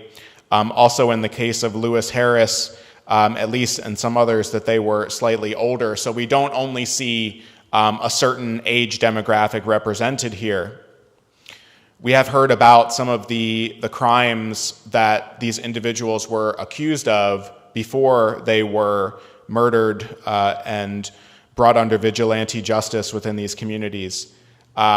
the accusations of sexual assault, rape on white women, damaging of property of white community members is another trend that we have seen and has been recognized by many organizations, including the Equal Justice Initiative, that have been spearheading a lot of these documentation efforts. We've heard a good deal about, or some details about family members, particularly in the case of Lewis Harris. I would want to lift up the story of Miss Martha Harris again as one that is, particularly tragic, but also one that is fairly unique in the context of reactions and impact of racial terror lynchings in Maryland. The very public representation of her emotional distress and the fact that she was then subject to the criminal justice system because of her reaction, I think is an extremely unique situation, and one that we need to continue to acknowledge in order to understand that it wasn't just, we see how intense that was in the case of a direct loved one who was impacted, but understand that that's something that would have filtered down, obviously, to other family members, other community members of all backgrounds. But Ms. Harris's experience especially, we want to honor, acknowledge, and recognize the tragic nature of it. I also want, speaking of the demographics I referenced earlier, I think it's also notable to recognize the percentage and population of African Americans within these counties at the time, the fact that they were relatively small minorities. In the case of Cecil, around 16%, in 1860, and Harford, that would be between 14 and 20% over the course of these relevant decades that we are addressing. So another area of study for us will be to continue to investigate that community impact as well as those family connections. The absence of the Black community perspective in newspaper reporting, I mentioned predominantly white press. As a commission, we have had, in some cases, particularly those later in time, we've had the ability to consult African American newspaper outlets like the Baltimore Afro-American. Unfortunately, that was not fully in rotation until the 1890s. But I do want to note, at least briefly, that Lewis Harris's case, being one of the later ones in 1900, was covered by the Richmond Planet, another African American publication out of Virginia. But that will continue to be another area of study, is to see how the Black press and the Black community at large were able to express as well as show their reactions and impact. We will continue to work with the state, county, local, district agencies to locate relevant record collections to continue to build out this story as accurately and as full as we possibly can. And as I mentioned, that process will go hand in hand with increasing digital accessibility to those materials so that this information will live on beyond the life of the commission. We also will still seek to connect with additional direct or collateral descendants of the victims, in this case 5 between Harford and Cecil County, as well as those contemporary community members who could speak to that ongoing impact. So for those interested, both in person as well as remotely, joining us in this continued collaborative process, we'll continue to reference that MLTRC at maryland.gov is the best way to get in contact with the commission and work with us to continue to bring truth and full representation to these events. Thank you. Thank you, Commissioner Armenti. At this time, I'd like to call Ms. Red Wallace back to introduce the descendant testimony of the hearing. Thank you. Thank you, Dr. Chavis. As we begin to hear testimony from the public, we believe it's appropriate that we observe a moment of silence in remembrance of the victims of these racially motivated murders and sit for a moment in that silence that has blanketed our communities for over 100 years.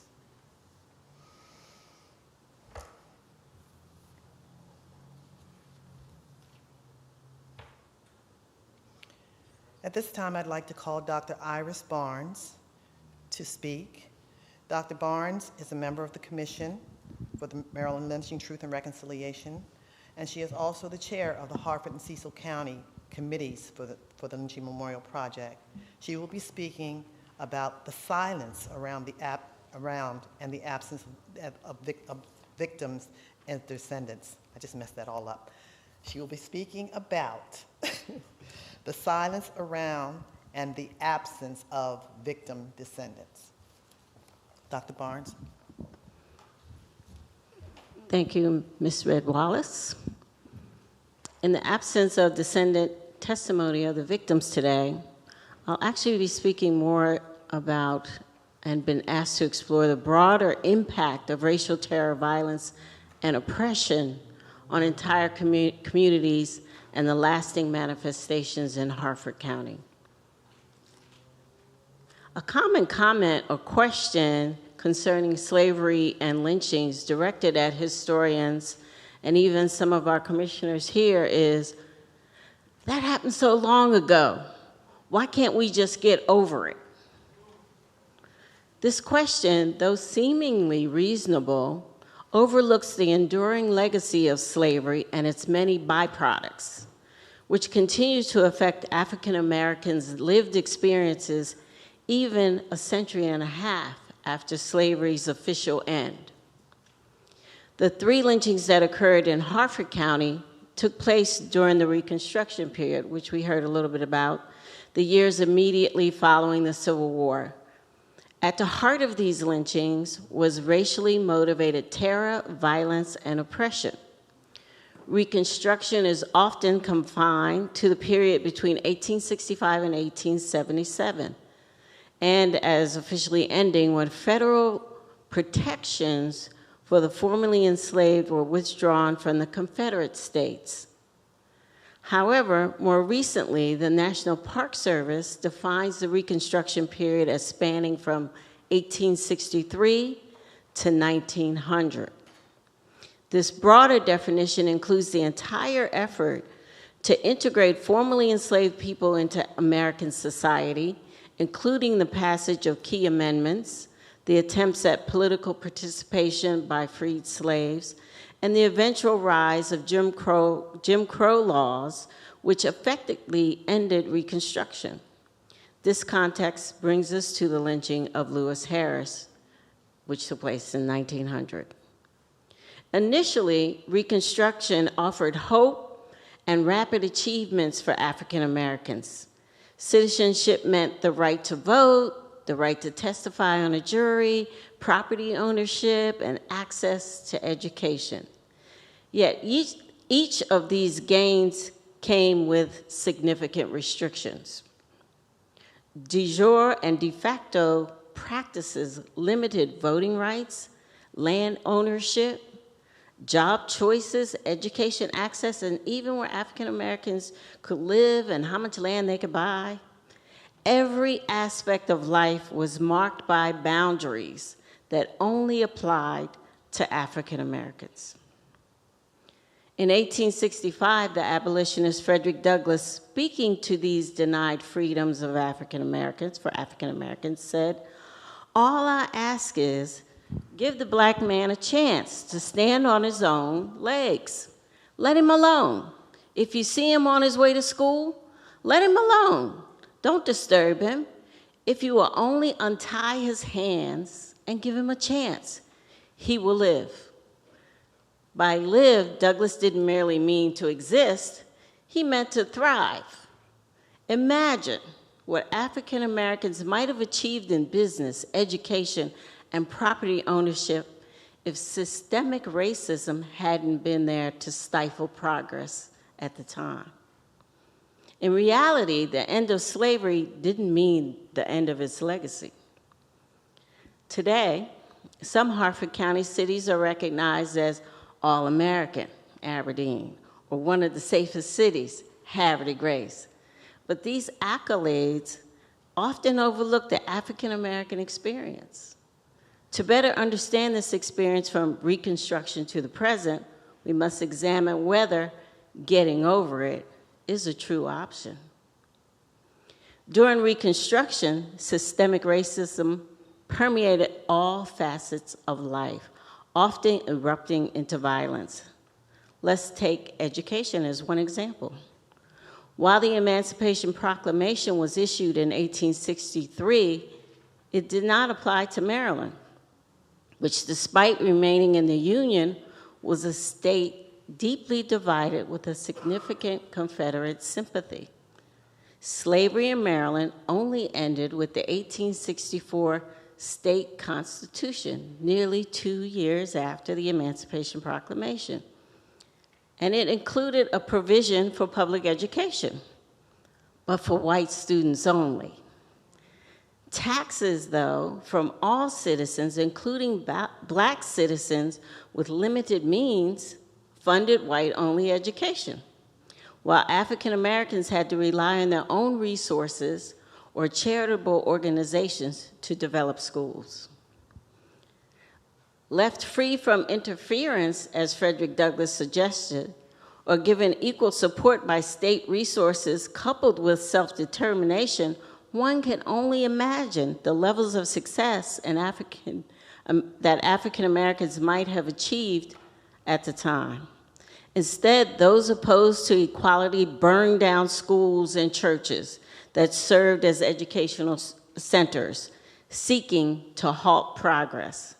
Teachers and students faced threats and assaults meant to intimidate and discourage them from pursuing education. Consider the bravery of Mary Anderson, an African-American teacher in Havre de Grace. In 1866, Anderson was attacked by a group of white teens as she returned home from school one day. One teen, Robert Galloway, repeatedly assaulted her, even pointing a gun in her face that thankfully misfired when he pulled the trigger. Anderson incurred significant medical expenses and required a lot of time to recover from her injuries. This incident exemplifies the risk Black teachers and students faced in their pursuit of knowledge and progress, basic rights. It was dangerous just to be a teacher. Education for African Americans continued under the shadow of Jim Crow, with segregated, underfunded schools and lower salaries for Black teachers. Harford County took a full decade to comply with the Supreme Court's Brown versus the Board of Education decision, and only after legal challenges involving prominent figures like Thurgood Marshall and Juanita Jackson Mitchell. Even today, the number of Black teachers and administrators is disproportionately low compared to the number of Black students, and efforts to restrict African American history curricula threaten to erase an essential part of American history. Are we simply supposed to just get over this? Let's look at property ownership. Property ownership, a crucial avenue for wealth generation, has been historically restricted for African Americans. Judge Stevenson Archer, a prominent figure in 19th century Harford County, actively worked to prevent free Black individuals from owning land, advocating for policies that denied them this fundamental right when he attended slaveholder conventions. While some white families were granted large parcels of land for free, hundreds or even thousands of acres through land patents or land grants, African Americans were kept in a state of economic dependence, effectively and deliberately keeping them in a state of poverty and degradation similar to that of slavery. They were forced to work as sharecroppers or tenant farmers on land they were never allowed to own. Last year, Harford County celebrated legacy farms, honoring families who maintained their farms for over a century in their families. Can you guess how many of those farms were Black-owned? The historic exclusion of African Americans from land ownership has long-term implications. And even today, the home ownership rate among Black Americans remains significantly lower than for white Americans. Should we just get over this disparity? Let's consider personal safety and well-being. The legacy of intimidation and racial terror is undeniable, even in Harford County. Harford County, for instance, once hosted an active Ku Klux Klan presence, as evidenced by a 1924 Baltimore Sun article reporting a 4,000-member gathering. This gathering, with its display of a large electric cross, served as a tool of intimidation, a tactic that echoes into more recent times. While many white supremacist groups exist across the country, some known for their racially motivated violence, the KKK stands out for this long history of intimidation and terror. However, it's important to remember that the Klan was not necessarily responsible for the majority of lynchings in America. These horrific acts were often committed by your average citizen, your neighbor, your pastor, your firemen, many as respected members of the community. Shockingly, even church-going citizens, those we might assume would uphold basic rights, at least the church-going people, right? But they were sometimes affiliated with the Klan as well. Today, while the Klan's presence isn't as overt as it was in the 19th and 20th centuries, there are concerns that their influence is quietly gaining strength. Reflecting on that 1924 article, the boldness of the Klan's presence in Harford County is striking. The article described 4,000 Ku Klux Klan members from Maryland, Pennsylvania, and New Jersey gathering at the Havre de Grace Webster Community Christian Church, at a church, where they installed a large electric cross. This symbol, again, was intended to intimidate and instill fear in the Black community each time they passed by. Some might dismiss this as history. That was 100 years ago. Just get over it. But we must ask ourselves, even though the pastor leading that gathering, he was the pastor, was eventually dismissed by the denomination leadership, do some of the descendants of those churchgoers still live here? How has this legacy of white supremacist ideology influenced their interactions with Black people then and now? Fast forward to the 21st century. In 2015, Gina Pierleone, a professor at Harford Community College, witnessed a cross burning in her neighborhood in Bel Air. Yes, here, Bel Air, our county seat. Disturbed by this overt display of intimidation, she reported it to the sheriff's department. However, she was informed that because the act took place on private property owned by the perpetrator, it was legal, and thus no action was taken at the local level. In speaking with her neighbors, Pierleone found that some were already aware of ongoing Klan activity in the area, yet they felt powerless to intervene, so they kept silent. They said nothing. Community members reported seeing individuals in robes, often armed, along with young people participating in rallies and activities. Confederate flags adorned vehicles and guns were openly displayed, creating a climate of intimidation. Troubled by these events, Pierleone felt compelled to warn her Black students to avoid the neighborhood for their own safety. In her interactions, she learned that the leader of this group was attempting to rebrand the Klan under the guise of a Take Back America campaign. Does that sound familiar? It is a chilling reminder of how hate can be repackaged to appeal to new generations. Pierre Leone, along with some supportive neighbors, sought to expose these activities despite receiving a threatening note. She reported the Klan's behavior to the FBI, which resulted in a reduction of visible activity. However, she suspected rather than ending, these actions may have simply moved underground. This was not 1924 or 1824. This was 2015. Seems like yesterday.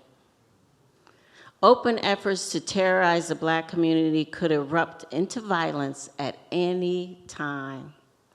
What does this ongoing threat do to a person's mental well-being and sense of safety? Should we just get over it? As Brian Stevenson, founder of the Equal Justice Initiative and the Legacy Museum in Alabama, asserts, and we're closely affiliated with that organization, he says, we must confront the truth first. By acknowledging both the progress and the pain, we make way for a more just future for everyone. This commission, along with the Maryland Lynching Memorial Project, is committed to telling the whole story, the good, the bad, and the ugly, the truth. We ask you as citizens of this great county, I've lived here most of my life, I love it here, except the ugly. And citizens of this great country, we all are. If you see something like Pierre Leone, say something. Don't be silent. Silence is no longer an option if we are to make true progress or even possibly just get over it. Thank you. Thank you, Dr. Barnes.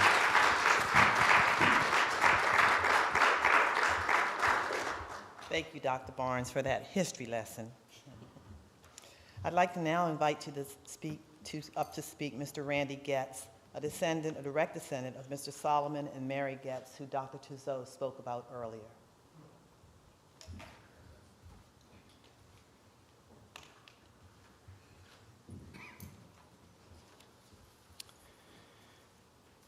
My name is Randy Getz, and I'm the great-grandson of Solomon and Mary Getz. Solomon and Mary were born in Russia. They came to the United States in the 1880s as young adults, and they came to escape poverty and religious persecution and pursue a new life here in America. They were Jewish, and they undoubtedly experienced prejudice in their native land. Pogroms, or violent riots, were the method of terror against Jews there. After coming to America and some years working as a traveling peddler in the Pennsylvania and Maryland area, Solomon decided to open a small clothing store in downtown Bel Air. The store opened in 1895. It was near the courthouse on Main Street and across the street from the jail from which Lewis Harris would later be attacked 5 years later. You previously saw a picture of Solomon and Mary. They spoke with accents, minded their business, kept their religion, and raised a close family of 6 children, including my grandfather Lewis, who was the 3rd oldest. In 1900, the year of Mr. Lewis Harris's lynching, my grandfather, Lewis Getz, was 5 years old. Many years later, when my father Alan was a young man, my grandfather told my dad that he remembered a terrible event happening in his childhood, how a black man was taken from the jail across the street by a mob and then was murdered. I wasn't able to ask my grandfather about it. He passed away when I was young, and my great-grandparents died before my dad was even born. But as you heard, Solomon Getz posted bond for Martha Harris after these events so she could get out of jail after she was arrested shortly after her husband's lynching and murder. According to the 1990 U.S. Census, Mrs. Harris was living with the Getz family at that time. The census was done in the summer, and the lynching had occurred in March. It's unclear as to whether Martha Harris moved in with the Getz family before or after the lynching of her husband and the subsequent events of her arrest for disturbance of the peace. My assumption is that Solomon and Mary offered Martha Harris, who likely was working for them in some fashion, either in the store or in their home, that they offered her a place to live either after her husband was murdered and she was mistreated by the community. Either way, Mrs. Harris became a member of the Getz household. Interestingly, according to the census, Martha Harris and Mary Getz were the exact same age when these events occurred. I wish I knew more. Per my father, my grandfather had told him about the lynching on several occasions, and it clearly was disturbing and impactful for a 5-year-old child to witness, and can't imagine the impact it had on others in the community, especially in the Black community. Again, I wish I knew more. Every one of us at some point in life wonders what we would do if faced with a momentous event. Maybe it's something small that we would all face on any given day, like, will I speak up if someone bullies or is unkind to a friend? Or what would I do if I heard something hateful said about someone simply based on their otherness? And these are things, unfortunately, that we all experience. Or maybe it's to wonder, what would I have done in the past if I witnessed a lynch mob?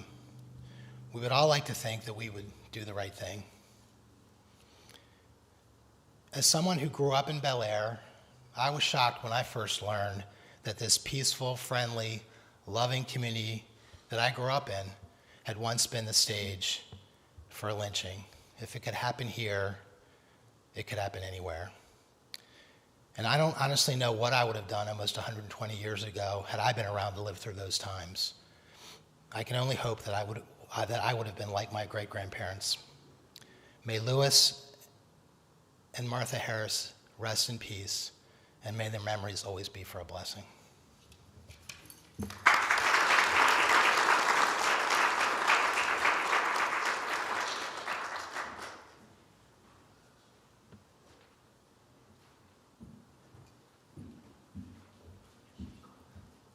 Thank you, Mr. Getz. A couple of folks have asked about a break. We will be taking a break shortly. We have 2 more testimonies to get through. I would like to call to the stage Ms. Tremaine Smith, a descendant of Michael Whiteford, a slave owner or enslaver who lived in Harford County. Tremaine.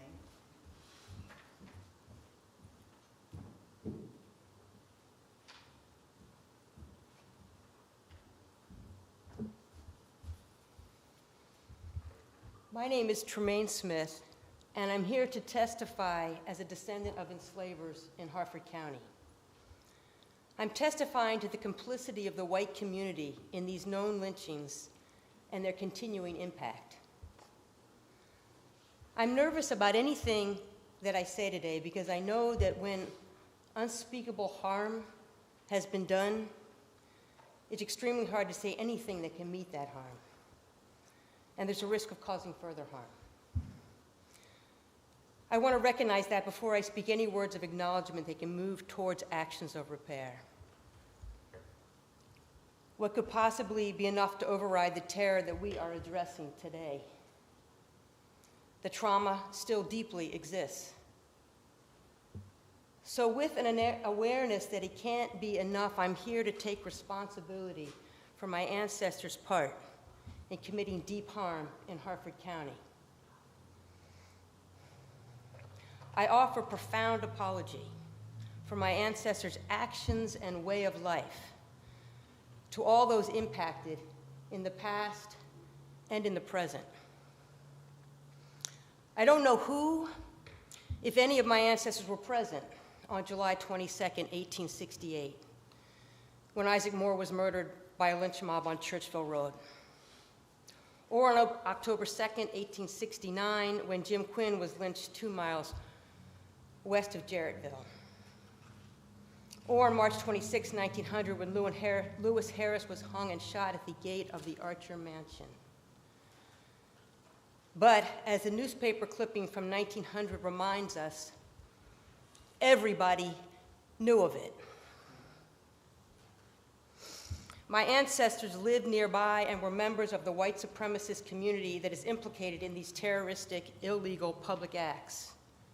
They lived in Whiteford, Pilesville, Jarrettsville, and Street in Harford County at the times of these lynchings. I know their names and relationships, their ages, when they were married and when they died, and the names of their children and grandchildren. My great-great-grandparents, James Kilgore and Susan Elizabeth Whiteford, my mother carries her name, were married in 1868, 6 months before the lynching of Isaac Moore. My grandfather's name is Roger Street Whiteford. His grandfather, John Street Whiteford, was 16 at the time of Isaac Moore's lynching and 48 when Lewis Harris was murdered. John's wife, Anna Street Whiteford, was 13 when Jim Quinn was murdered and 44 at the time of Lewis Harris's death. They grew up with these terroristic acts. My great-great-great-grandparents, Michael Crook Whiteford and Augustine Biddle Street Whiteford, were 44 and 45 respectively at the time of the racial terror lynching of Jim Quinn. I am the great-great and the great-great-great-grandchild of these people. I name them because their names and actions are etched in this land, and the true history needs to be accounted for.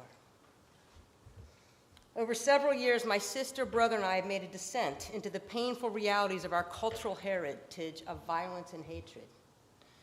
Generations have gone by without any accountability for the harm caused. Today, we recognize the implicit involvement of our relatives in Harford County in these lynchings. We take responsibility for their actions in the past by our actions in the present. We are determined to make reparations a reality. My mother used to say that responsibility is the ability to respond. The delusion and violence of white supremacy is deep and pervasive. Our direct ancestors were active participants. I look into the reality of the extreme suffering caused by generations of my ancestors and the forms that it continues in today, and I wonder at the loud silence. I listen for what it leaves unsaid.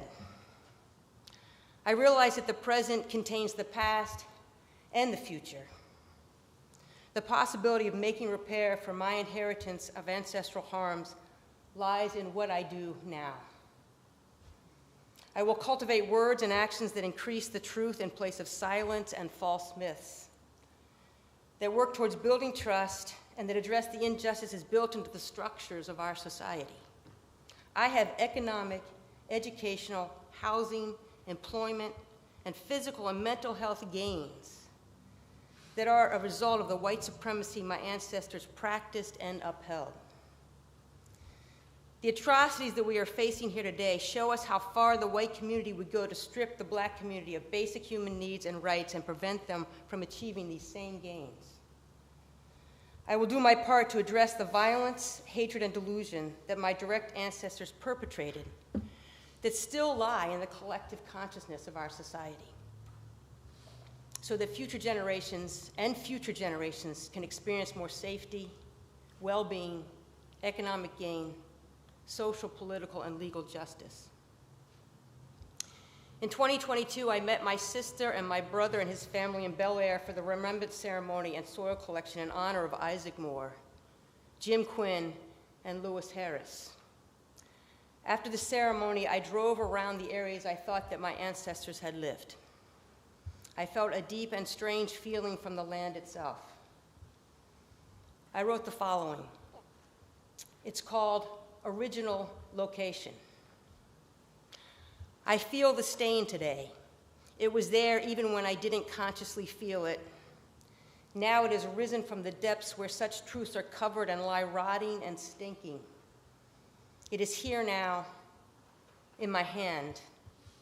I hold it.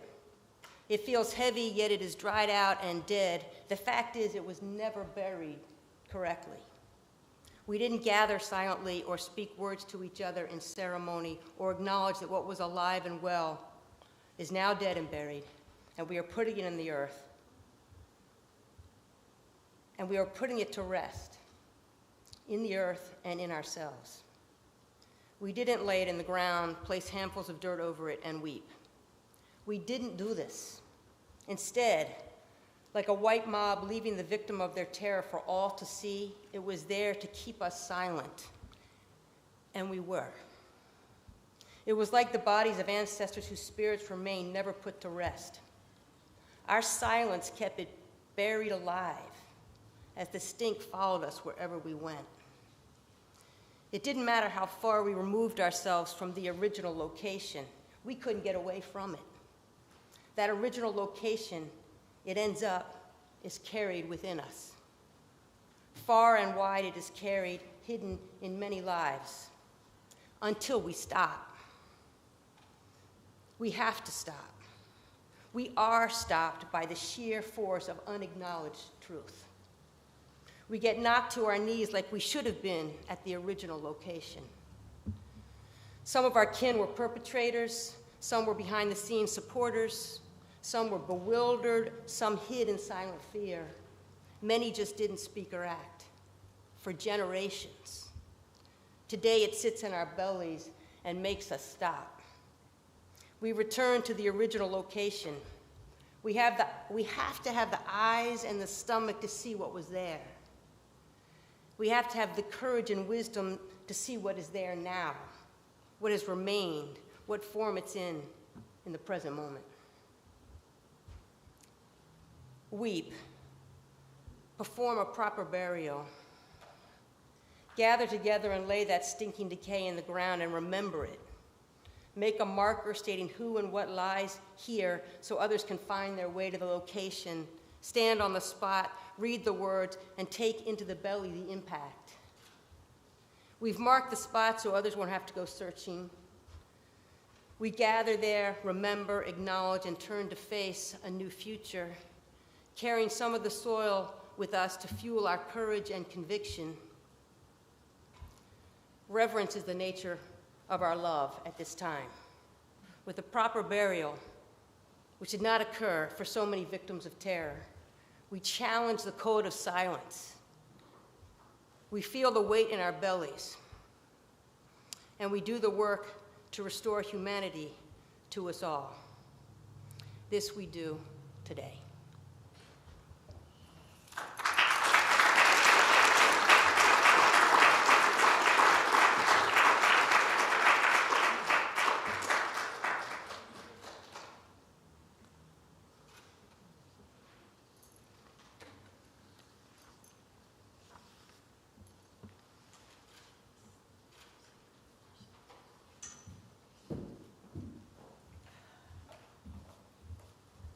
Thank you, Ms. Smith. Thank you for those powerful words. Thank you for the apology. Thank you for being brave. Our last testimony comes from Christine Thompson, a community descendant from Cecil County, and her testimony is coming to us via recording.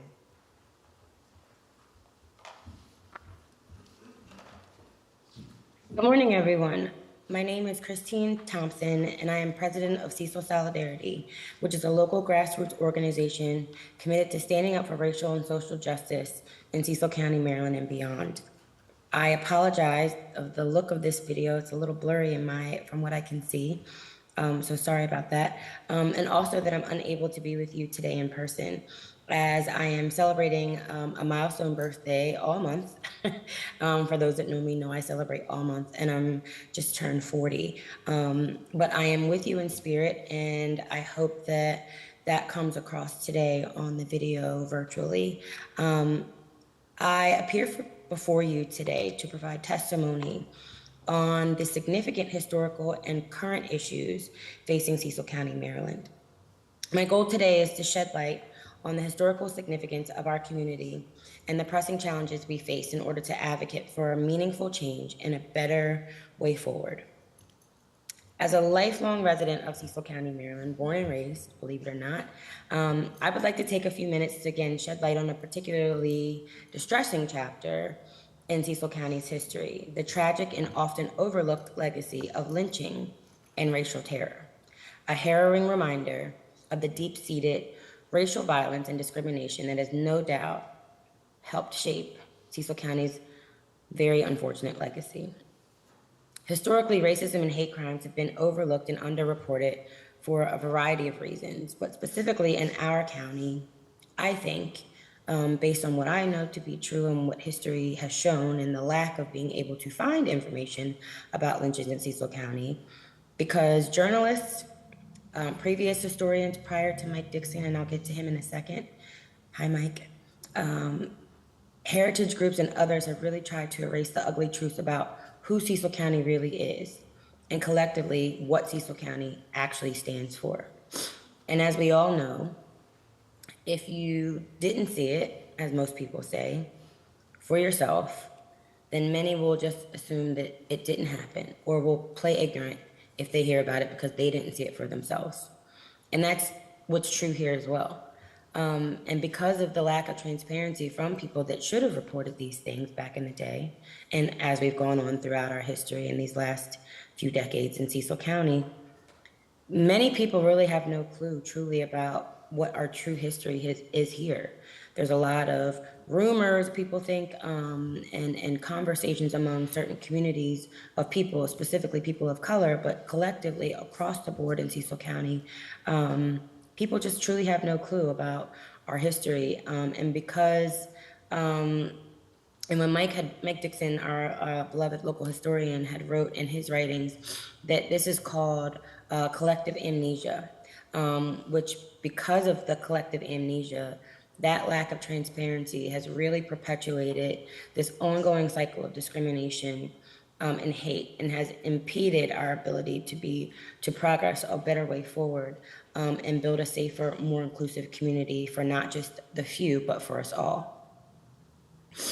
The troubling past that was extensively documented by, again, our local historian, Mike Dixon, truly unveils a disturbing legacy really overtaken by racism, segregation, and violence that still echoes throughout the hills and streets of a place that I've always called home, which is Cecil County. As we dive into this complex issue today, please allow me to provide an overview, and I will be providing an overview in front of you today through a lens that intertwines historical insights, present-day realities, and a true call to action for unity and change. I'm sure Mike is already, if he has not done it already, he will after you hear from me and others. Will provide a much greater context during his testimony time today. But there were a few key points in his findings that I really wanted to highlight, to reiterate. And again, the more you say it, the more it sticks, or so I learned in school. But I wanted to highlight, to add context again to why I've been asked to speak to you today. In Mike's comprehensive research on Cecil County's historical legacy of racial violence and discrimination, he unearthed chilling accounts that shed light on the deep-rooted racial tensions that have plagued our community. And apologies if I don't have that exactly right, but Mike has provided lots of content and commentary, and he's written a nice piece. And I hope that I am doing him justice today, and also to the Maryland Lynching, Truth and Reconciliation Commission.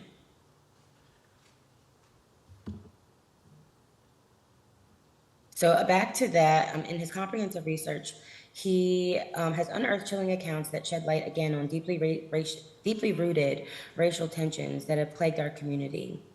The documented incidents reveal a troubling chapter in Cecil County's history, underscoring the enduring impact of racial violence and discrimination. One of the historical incidents uncovered was the tragic case of a 14-year-old enslaved young man lynched in September of 1861 near Cecilton, Maryland. which is probably, I think, 15 minutes away from where I live today. He was accused of a crime he did not commit, and unfortunately he fell victim to a brutal mob of violent people that epitomizes the depths of racial hatred that permeated Cecil County during that time period. Similarly, the case of John Jones, who was lynched in July of 1872 near Pivot Bridge, which is also in Cecil County, he was taken after being in police custody. So he was abducted from police custody, and that serves as another, and lynched that night. And that serves as another stark reminder of the systemic racial violence and discrimination that has scarred our beloved community here in Cecil. The historical findings not only highlight the specific incidents of lynching and racial terror, but also, again, underscore this broader implications for Cecil County's present-day realities. The atrocities documented by Mike serve as a sobering reminder of the ongoing racial disparities and injustices that persist in our community, and it manifests in forms of contemporary racism, hate crimes, and discrimination. By bringing these historical truths to the forefront and connecting them to today and our current challenges that we're facing in 2024, Mike Dixon's research provides a critical foundation for understanding the systemic inequalities and deep-seated roots of racism that continue to impact our community. It's imperative that we acknowledge and confront this painful history to pave the way for a meaningful reconciliation and transformation within our county. So if you don't have time to read Mike Dixon's information, please make sure you see him after this, and make sure you get a copy or get him to forward you a copy. So as we kind of move along, the Maryland Lynching Memorial Project uncovered those incidences as well, which prompted all of us to kind of get involved in some way or another throughout the last couple of years. As we kind of go through the findings and the endeavors of Mike's research in the Maryland Lynching Memorial Project, we really understand and have a better light shed on the chilling history that has led us to where we are today. In this hearing, to really acknowledge these travesties and terrorist attacks, and really understand that it's okay to say these hard parts out loud, and decide what healing looks like for each of us so that we can take meaningful steps again towards that reconciliation piece. It's crucial to compare the historical lynching to present-day incidents of racial violence and injustice, as this correlation truly highlights the persistent struggle for racial equality in Cecil County. As we move from the 19th century to the 20th century, the legacy of racial violence continued to shape Cecil County's history. Cecil County has a history of racist actions by the Ku Klux Klan, and the town of Rising Sun in particular has been notorious for cross burnings and the display of Confederate flags. In 1965, a large gathering on a cow farm in town further exemplified the racial tensions in the area. So they had a large gathering on a large farm in Rising Sun in 1965 where they burned crosses and raised their flags, Confederate flags, loser flags as I like to call them.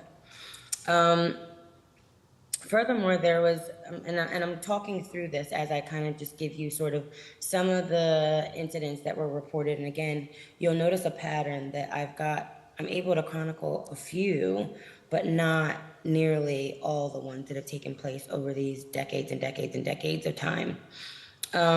Another incident was an explosion in the town of Northeast in 1968 that targeted the then president of the local NAACP chapter here in Cecil County by a man named McKinley Scott, who is a family friend of ours. And I'll tell you about that in a second.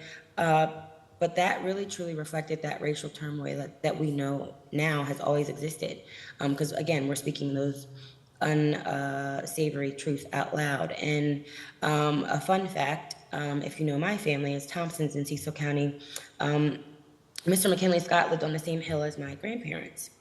So my grandparents, including my father, were also evacuated because of the threat of the bomb that was going to explode and was set to kill everybody. So I wouldn't even be here today had someone not whistleblown and told and got everybody out to safety.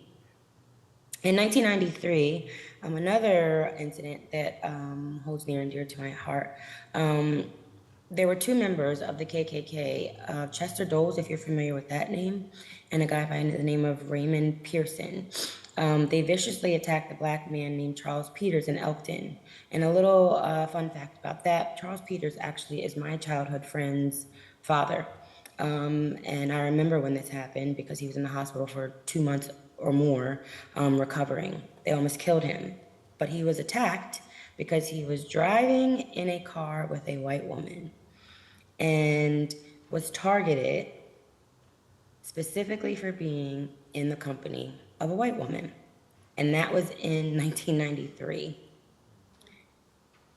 The involvement of the individuals affiliated with the KKK in perpetrating this specific hate crime sheds light on the corrosive influence of organized hate groups within our communities. So it's no different than the young man who was 14 that was rounded up and lynched. It's no different than the other gentleman who was abducted from police custody and lynched, and all the countless others that have not been reported.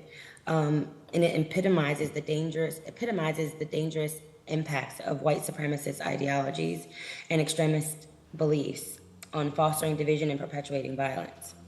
Their assault on my friend's dad, Mr. Charles Peters, symbolizes a broader issue of racial intolerance and bigotry that demands our collective attention and condemnation. Transitioning to more recent times, the echoes of past injustices can still be felt in the present day incidents of racial violence and discrimination. A few years ago, our county administrative building, where the county executive and the county council sit and lots of county departments sit, allowed the KKK, believe it or not, to host a meeting there. There also was a report documented in the Cecil Wig when I was looking up different hate crimes and things in Cecil County of a racist graffiti that was found on a local business in Elkton. In another incident in the town of Chesapeake City, and I'm kind of going all over, they faced public backlash after a video went viral showing racial slurs and discriminatory behavior towards a black resident in his own neighborhood. In Conowingo, in Cecil County, residents protested actually against a proposed housing development because they were concerned about integrating low-income housing in their predominantly white neighborhood. And in their minds, low-income housing automatically equates to black people, which we know not to be true, especially here in Cecil County, because the population of black people is still much, much less than that of white people. But I digress. In the early 2000s, there were two incidents reported within a matter of weeks in the local newspaper regarding racist graffiti being plastered all over my alma mater, Perryville High School, on the building. And I will tell you that when I was there at Perryville High School, we called it spring fever. And every spring, the same thing would happen. It just so happened that when these two incidents specifically occurred, that was sort of in the wake of social media. And when you have social media incidences, the ability to hide things no longer is a factor because anybody can be a reporter and produce the news at that moment. So they had to take action at that point. In 2020, a young black man was pulled out of his car and assaulted for driving while black, as I say, DWB, in a neighborhood in Elkton. And again, I'm chronicling some of these events to kind of give you context that all these things, it's just same stuff, different day, as my grandmother and my father would say. But he was pulled out of his car in 2020 and no one knew about it until, I believe, early 2021. My organization, Cecil Solidarity, found out about it and were able to obtain the police video through FOIA. And the police accused him of assault and arrested him and jailed him, even though they pulled him out of the car and they assaulted him. And it was clear as day in the video when we watched it. We heard about it, we watched it, and we started contacting everybody that would listen. And to our surprise, the Washington Post, a huge paper, a nationally renowned paper, well respected, heard about it, and came to Cecil County to talk to us about it, and it made front page of the paper in early spring of 2021. And I'd like to think that if we had the same influence and the ability to reach out and contact local organizations and people that have influence that can get the word out about these incidents, then we will be talking for days and days, if not months and months, with regard to all the incidents that have taken place here in Cecil County. And I'm just going to put that out there and be completely honest with you, as we all are today. Long story short, that case was dismissed because of what we found and the coverage that and the sort of the attention that the story got. Because again, it became an international story because the Washington Post reaches far and wide. And that case was dismissed, but the officer is still gainfully employed at the Cecil County Sheriff's Department today, despite our demands for him to be fired immediately. So he is still on the force, he is still working. I don't believe that he is on the streets any longer, but he's still employed for the abhorrent behavior that he displayed that could have killed someone. And actually, the young man ended up moving. He had just moved down to Cecil County and was apprehensive but optimistic, and he ended up moving within a matter of 2 weeks after the article came out because he just didn't feel safe. And that's unfortunate that people cannot come here to live and thrive and enjoy this beautiful community because they don't feel safe because of the color of their skin. And if I just kind of give a little personal note about, things that have happened to me, in the mid-90s, I was in elementary school, so I had to be about 7 or 8. I was called the N-word for the first time on the school bus, that I can recall anyway. And after that, it happened multiple times throughout my childhood and into my adulthood, of course. And none of it was ever reported in a way that people could go back and see the trends or address these issues in a real way to say, hey, we've got a problem here. Because when you report these things, it's not like it goes into a national hate crime database. People just go, oh, okay, wow, I can't believe someone did that. I can't believe that happened to you. And they just go about their business. But this has lasting impacts and lasting effects on us, which is why when you have these types of commissions and you have people come and do testimony, a lot of people don't want to speak. And if they do speak, they don't look like us often because they're afraid to speak out about these things. They are terrified of what could happen in the backlash that could take place if they choose to be truth tellers and have their voices be heard. So I am grateful that I'm here today using my platform to be able to shed light on what's happening, what's going on, and speaking on behalf of my community back at home in Cecil County. But that incident that happened to me when I was younger and other incidents that happened in middle school and high school and throughout my younger part of life, first half of life, I guess I should say, the first 20 years, is really how I began my advocacy work and why I'm here testifying before you today. My journey as an activist has truly been shaped by personal experiences of discrimination, hearing discrimination from my parents and my grandparents and people around me and my friends' parents, as you heard a little bit earlier. But it's really made me resilient in the face of adversity and has given me sort of this mindset and this unwavering commitment to really working with people that look like me and also allies to create a more equitable society for us all. So as you can see, it's evident that challenges here in Cecil County, as in Harford County, a sister county that we have that's literally just separated by a bridge and a little bit of water, these challenges still persist. The lack of diversity in our community not only fails to reflect the vibrant tapestry of humanity, but also erects barriers for minority populations, stifling their ability to thrive here. And this is a direct result of these types of things: systemic racism, ongoing beliefs and systems of oppression, educational disparities as well, further move or perpetuate these inequalities with funding gaps and resource allocation issues disproportionately affecting Black and minority students, really hampering their socioeconomic mobility in the process.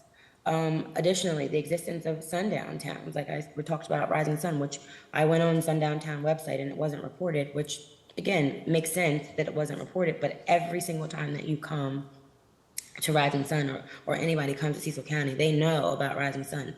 So your reputation precedes itself. So I think that it goes without saying that I still don't go to Rising Sun at 40 years old, born and raised in Cecil County, at any given time unless I necessarily have to, and especially not at night. Because for me, regardless, it's just not safe, and it doesn't feel safe. You feel sort of that tension and that racism, if for lack of better words, in the air, and it's really troubling and unsettling. But it really serves as a stark reminder again of those systemic inequalities that persist within our county. And as we sort of confront the racist history of Cecil County, it's imperative that we engage in ongoing education and awareness building efforts like today. By delving into the uncomfortable truths of our past and really fostering dialogue around issues of race and privilege, we can truly begin to dismantle the systems of oppression that have been long hindering our progress and our unity. Our journey towards equity and justice is not a sprint, but it's truly a marathon. And a journey that really demands, again, that persistence, the resilience, and our unwavering solidarity. It demands a collective commitment to truth-telling, to empathy, and to action. By standing together, united in the pursuit of a more just society, we can truly overcome the barriers that divide us and forge a path towards a brighter future for all of us. By acknowledging the injustices again of our past and working towards a more inclusive and equitable future, we can then sow the seeds of healing and transformation within our community. And I'll end by saying this: together we have the power to challenge the norms of complacency and indifference, to uplift the voices of the underrepresented and left out, often left out, I should say, and to really affect meaningful change within our communities. Again, we are sister communities here, and we are only divided by a bridge and a little bit of water. And we face a lot of the same ongoing instances, and I know that I reach across the aisle and I've got lots of community contacts and connections, which is again how I was asked to be here today. But we've all got to take the responsibility to continue to do that. Reach across the aisle, pull people in, ask how you can help, ask how you can get involved, tell the truth, using your privilege to do so if they feel uncomfortable doing so. And as we confront those ugly truths of our past and commit to a future that's defined by equity and inclusion, let us stand together in solidarity again. Let us be determined to dismantle the systems of oppression that have long plagued our community. Let us share our journey towards reconciliation and be guided by a spirit of empathy, of understanding, and unwavering dedication to justice for all. I thank you so much for your time and attention today and your dedication to addressing the ongoing racial disparities here in Cecil County and also Harford County.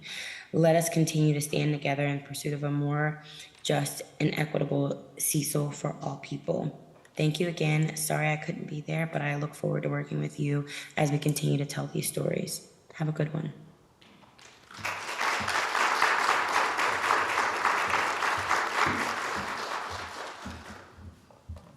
Thank you, Ms. Thompson, for taking the time to reach across the water and across the bridge to be with us today electronically.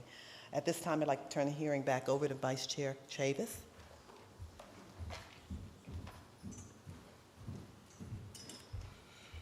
All right, thank you all so much for bearing with us. We're going to go into the intermission at this time.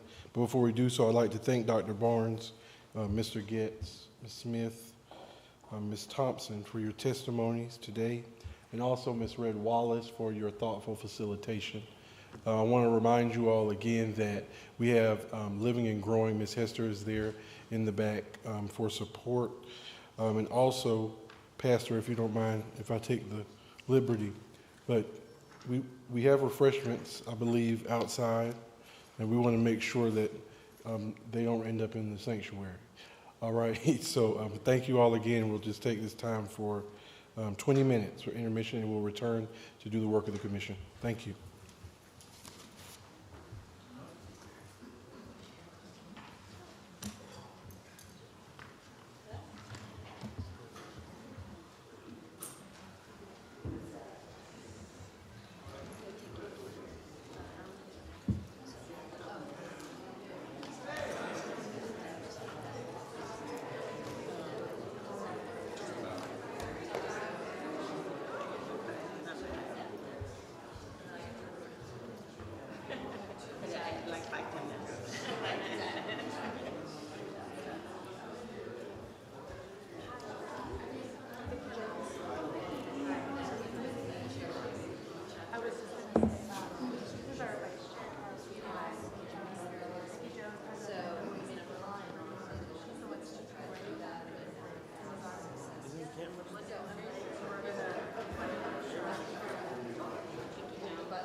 think that, is this going on? No, I think you're fine, but Yeah. was this on? Dr. Barnes sat for her. She sat and used that handle, so you could sit or you could like stand next to it. Yeah, I'm gonna If you're a read stander, too, though. I wouldn't mind sitting, but I don't have a I'm just gonna stand. chair. Yeah, I'm just gonna stand and I'll just read. Yeah. I'll make a that'll chair work. for you. Would you rather sit? Is it long? It's kind of long. But it's fine. You sure? Yeah. You should be comfortable. Yeah, I should be. I think I'll be fine. All right. Yeah. In fact, why don't you go down and see if you can see me? That would be How helpful. about Christine's? Were you here for that whole thing, or did you? I wasn't, but I was listening. I didn't get to, yeah. I'll send. Well, you can see it on live stream, but I'll have to clip. She's so great. She is. You don't really know her. She's awesome. She's Yeah, I know her pretty well. yeah. She said. Can you, yeah. I think this is on. It is on. Okay. Okay.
Because I'm an old lady. No, listen. Right, so, I think he's not here. yeah, he's not here. He's not here. Vicki Jones texted him to find out if he's coming back. He's not. He's not, okay. All right. And so this is. Posey Moss, we don't have her testimony. She's out. So these two are out. And so we're going to end up with, well, we're going to not have Johnson, so we only have two. Okay. We only have those two, Vicki Jones and Tillman. Okay, correct. Okay, now this Descendant, he doesn't want to speak. Which one? I thought you said we had a Descendant. Oh, she. Yeah, so. Yeah. Okay. She's not going to speak. All right. Okay. No, go ahead.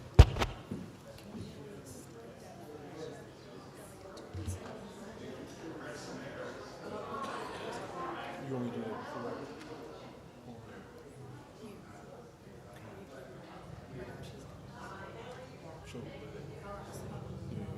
Yeah. Or if we can go ahead and get settled so we can reconvene. Waiting on Dr. Barnes.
Welcome back. At this time, I'd like to recognize Harford and Cecil County's Lynching Memorial Project member, Ms. Red Wallace, who will continue to facilitate the expert witness portion of our hearing.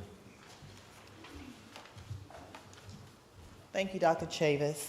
We had originally planned to have 3 individuals speak at this portion of the afternoon. However, Delegate Andre Johnson has been called away on other business and is not able to speak with us this afternoon. But I would like to invite Ms. Vicki Jones, President of the Harford County NAACP at this time, to come forward and speak.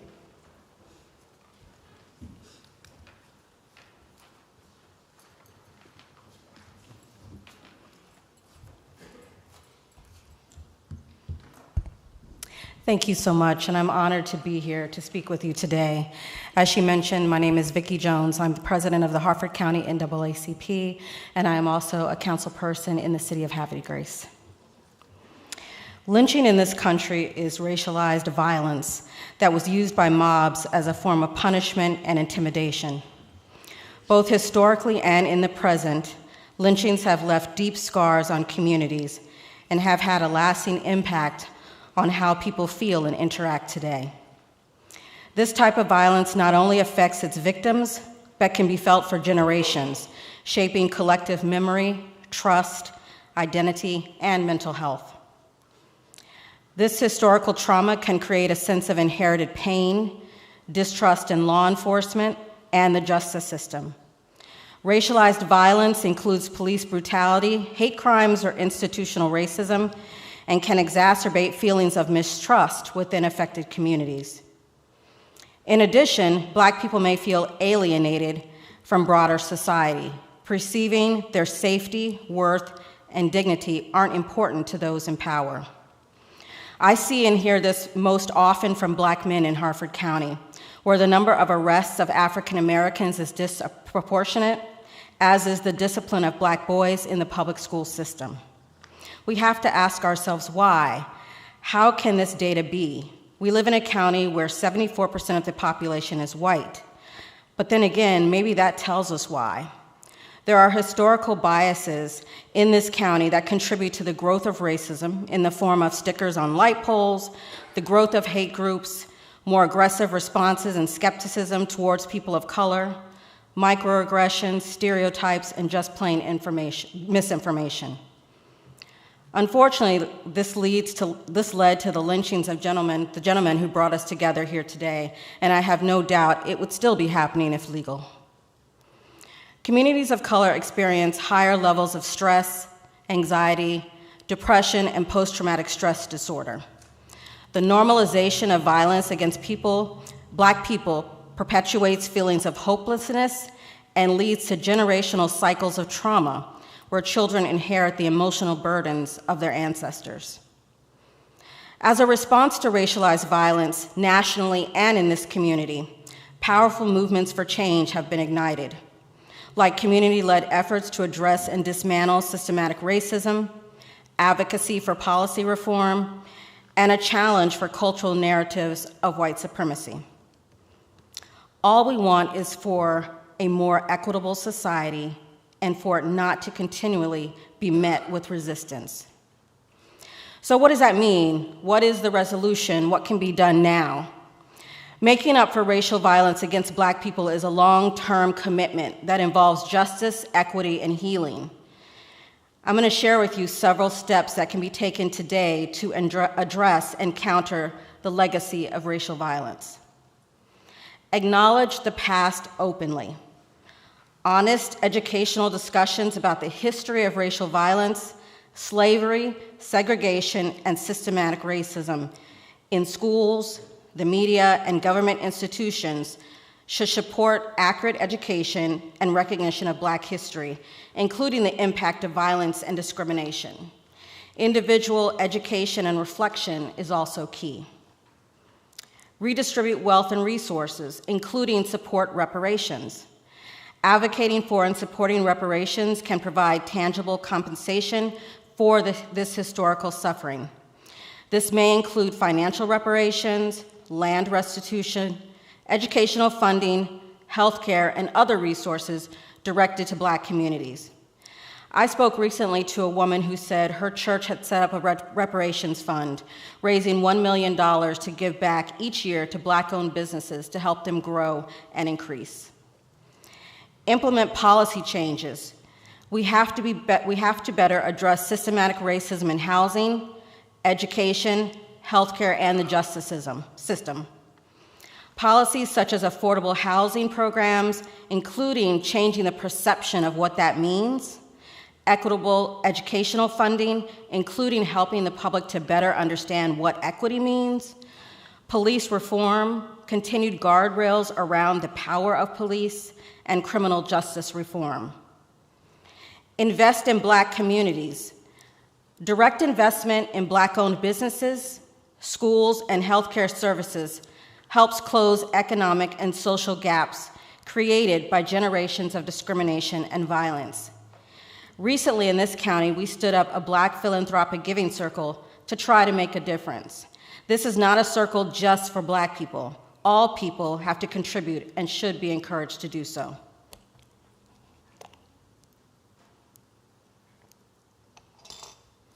Promote mental health and healing. We don't talk about this enough. I saw a quote by Dr. Joy Duggery, the author of the book, The Post-Traumatic Slave Syndrome, who asked the question, does anyone right now ever recall mental health assistance to slaves? Racial trauma has long-term psychological effects. Making mental health resources accessible and culturally competent, that's really important, culturally competent, for Black individuals and communities, along with safe spaces for discussing racial trauma, supports healing. Elevate Black voices.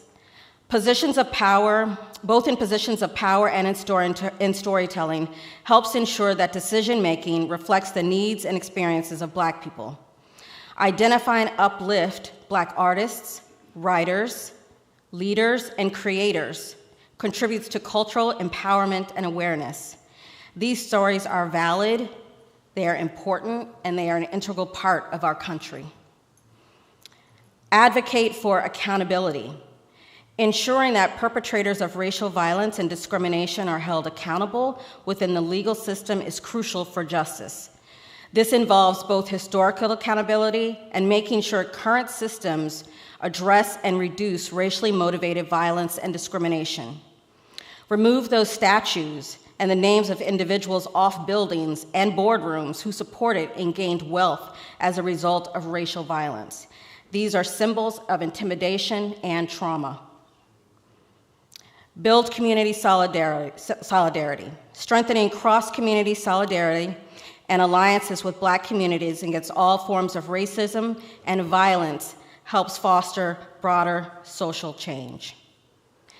These actions that I've named for you can create real progress towards rectifying the harm inflicted upon Black people over centuries. Systematic change, personal responsibility, and cultural transformation are all necessary to create a fairer, safer world where everyone is valued equally. Thank you.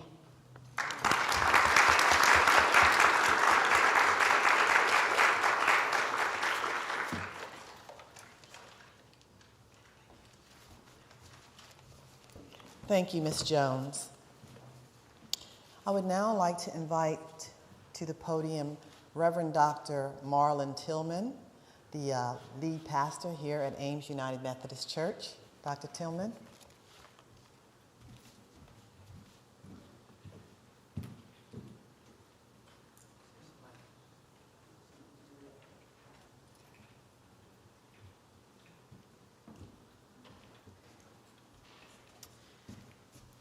Good afternoon, everyone. Again, Reverend Dr. Marlon Tillman, the pastor of Ames United Methodist Church, your host for this afternoon. Ames is the oldest Black church in downtown Bel Air. We celebrate 148 years this year.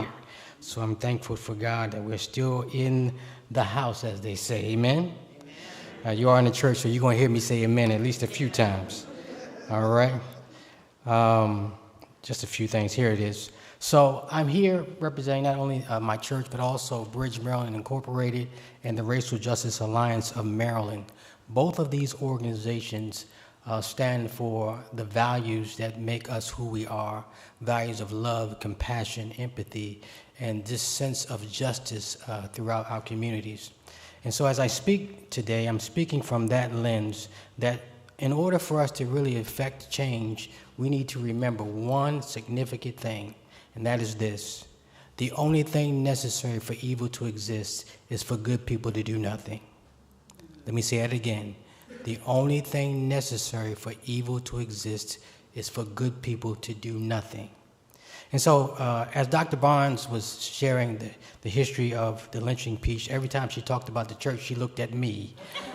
And so I thought I might be here as a representative of at least the Black church to try, and actually the Quakers, who actually stood up for racial justice in our communities, because indeed organized religion did play a significant role in white supremacy that has recently been emboldened since 2017, and we all know what happened in 2017. And so we find ourselves in a situation in society and in history where folks feel very comfortable in their whiteness. And because of this, we have to find ourselves even more emboldened in our unity. Because at the end of the day, we were all created in the image of God, and therefore we all share more in common do we have in difference. I did send a graphic to our AV team. I don't know if they were able to get it up, but if they aren't, I'm just going to simply describe it to you all. Something that I was looking up, someone has sent me a graphic about the difference between equality and equity. And in the midst of my research, I found out that there was actually a bit more to the graphic. There's actually a graphic that talks about reality, equality, equity, and justice. And so let me describe those to you as hopefully the graphic is coming up. The reality is that more and more people who are in need have more than those who have less. There's folks who have, those who have more in need have more than those who have less, which means they stand above others even out the gate. to the point where, matter of fact, there's the graphic up there now. The reality is one gets more than is needed while the other gets less than is needed. Thus, a huge disparity is created. That's the reality we live in right now. However, equality looks like the assumption that everyone benefits from the same supports. This is considered to be equal treatment. We feel that as long as everyone's getting the same thing, same access, that we have the same treatment, but we always don't start in the same place. And then there's equity. Everyone gets the support they need, which produces equity. As you can see in the image, everyone can see into the game. But at the end of the day, what we're really searching for is justice. If you notice, there's one thing that's removed in all three of these other obstacles, and that is the fence, the barrier that separates us from getting into the game. And that's when you see justice, when all three can see the game without support or assumptions, because the causes of the inequities was addressed, or as I like to say, erased. And so it is our charge that each time we see something, not only do we say something, but that we do something. Because when we do something, we will see the justice and equity in our communities that we all not only deserve, but we all want. Even at the end of the day, even when those who may think they are superior, at the end of the day, all we really want is peace. A peace of mind, a peace of heart, and a peace in our souls. And that's our charge. As we leave this place, not only do something, but not only say something, but do something. And then I'm going to leave you with this. How many of you are familiar with the book White Fragility? Anybody familiar with the book White Fragility? I can see I got some very woke folks in here, amen. In the book White Fragility, the authors whose name is, was it? D'Angelo, right. She's in an interview, and she has in an audience some other white folks in the audience, and one of them said to her, what can we do to make a change in the African American community? And she looked at them and she said this quite frankly. She said this, and actually the video you can't find on YouTube anymore. They must have taken it down because I couldn't find it recently.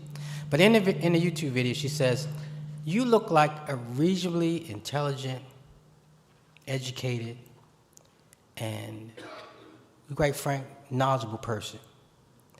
And I believe the reason that you're asking me this question is not so much that you want to help, it's just that you don't have to help. And so she said, let me put it to you like this. Say, for instance, you walk into a doctor's office and the doctor says you have a minute melatonin something or other, and then all of a sudden left the room and never gave you any direction on what to do. What would you do? Now, excuse my French, but this is what she said. You would Google the hell out of that event in your life, that's taking place in your life.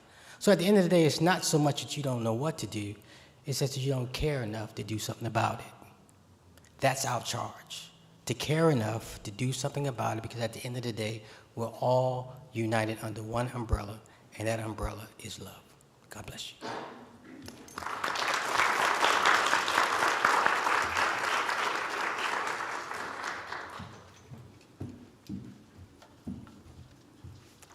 Thank you, Dr. Tillman.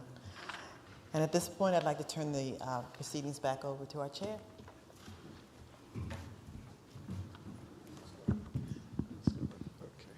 At this time, I'd like to call Amy Millen to go over the next phase of the hearing.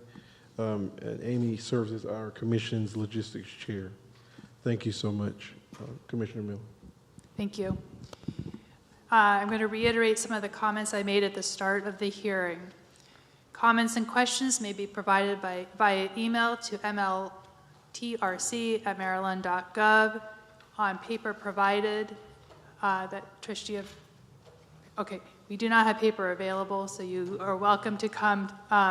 If you would like to make comments in-house, either raise your hand or come up to the podium, but we'll identify you.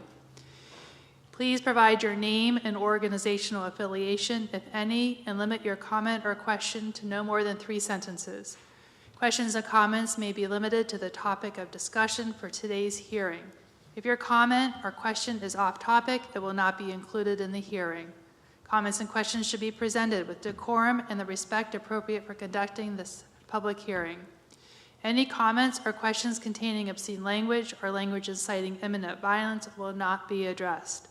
Finally, a reminder that members of the media may be present during today's hearing, and as such, public comments and questions may be broadcast or printed by news outlets. At this time, I'll say that there have been no, I'm checking my tool to make sure that I'm not getting a message offline. No questions have come in through our virtual live stream audience members. All right, would anybody like to make a comment or have a question? If so, I'll actually come down and hand the microphone to you.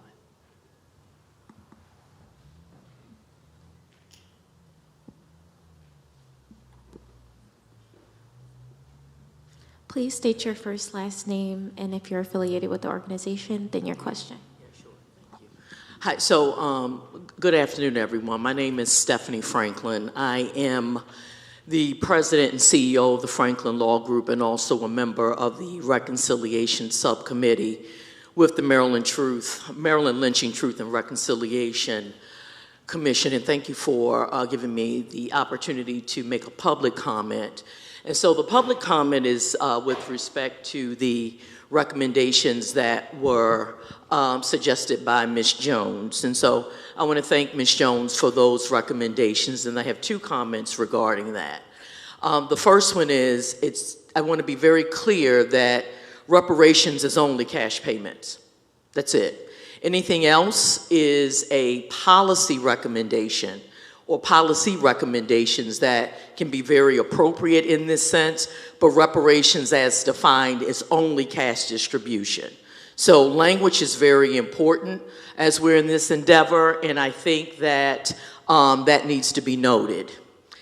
And also I want to note very clearly is that the time period that the commission is looking at for racial terror lynchings is between 1854 and 1933. So when we make recommendations about these particular policies need to impact Black people, if we're looking in a reconciliation or reparative justice frame, we need to be very specific about who those Black people are. And they are American descendants of slavery. That time period that was given, the charge for the Maryland Lynching Truth and Reconciliation Commission is from 1854 to 1933. Maryland was still enslaving our ancestors during part of that time period. It didn't happen until 1864 that enslavement was abolished in this state. So when we make these broad generalizations about Black people, these reparations are not for all Black people. They are for the people that were impacted during that time period. And that time period, the Black people who were here were American descendants of slavery. We didn't start having a broader demographic of Black people until 1965 with the institution of the Hart-Celler Act, where immigration of white people who were from Southern Europe, Asians, and other Black people were allowed into this country. So I want to center that and focus that here in this space, because when we make these recommendations, they matter. And these recommendations for Black people, it's not about all Black people. It's about those of us who are American descendants of slavery. Thank you for your comment. We appreciate that.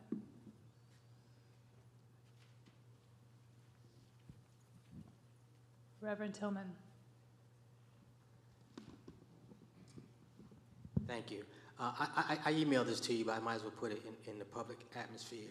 One of the ways I learned a lot about what was going on in my community as a graduate of Howard University was from the paper at my HBCU. I'm suggesting that you might want to go to HBCUs to get maybe some historical documentation through that resource. because you talked about some of the places you look for local papers and outside and so forth. So maybe go to an HBCU and see what documentation they may also have. That's a suggestion.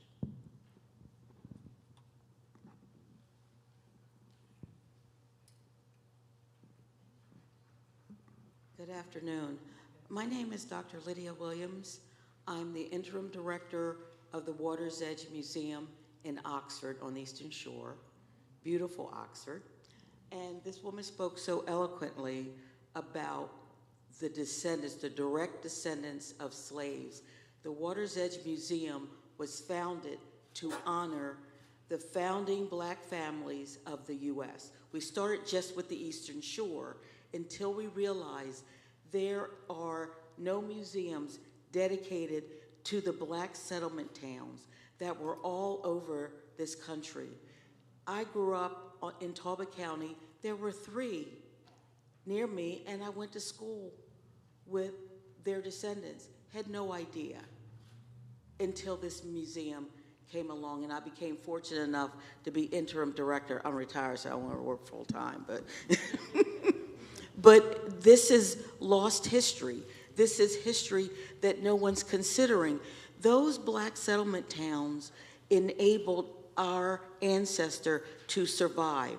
They had a safe place normally. I know some were attacked. We know Rosewood and Tulsa, Oklahoma. But in Maryland, I don't think they were ever attacked. I don't know. What we're trying to do is get a list of all of these settlement towns. If anybody knows, please take my card and send me the name of a town that you're aware of. I was told that in Harford County, it was Darlington. Is that right? Was Darlington a Black settlement town? Okay, good. So we'll add that to our list. But anybody who knows the names of other towns and what counties they were in, we'd love to have them, because these were founded by the survivors, the resilient people that once they were no longer enslaved, they made a town for themselves and built schools, and they raised their families and built churches. So we really are interested in that. And when you said that, that reminded me of what we're doing. Thank you.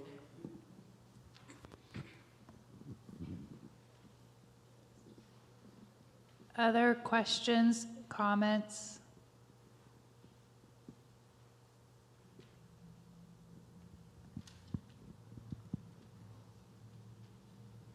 Okay, we don't have any others online, so.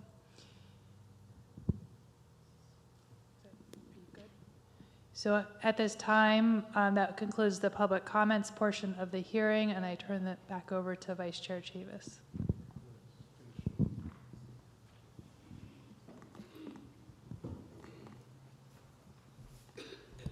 Thank you all for those questions, and we're closing at this point.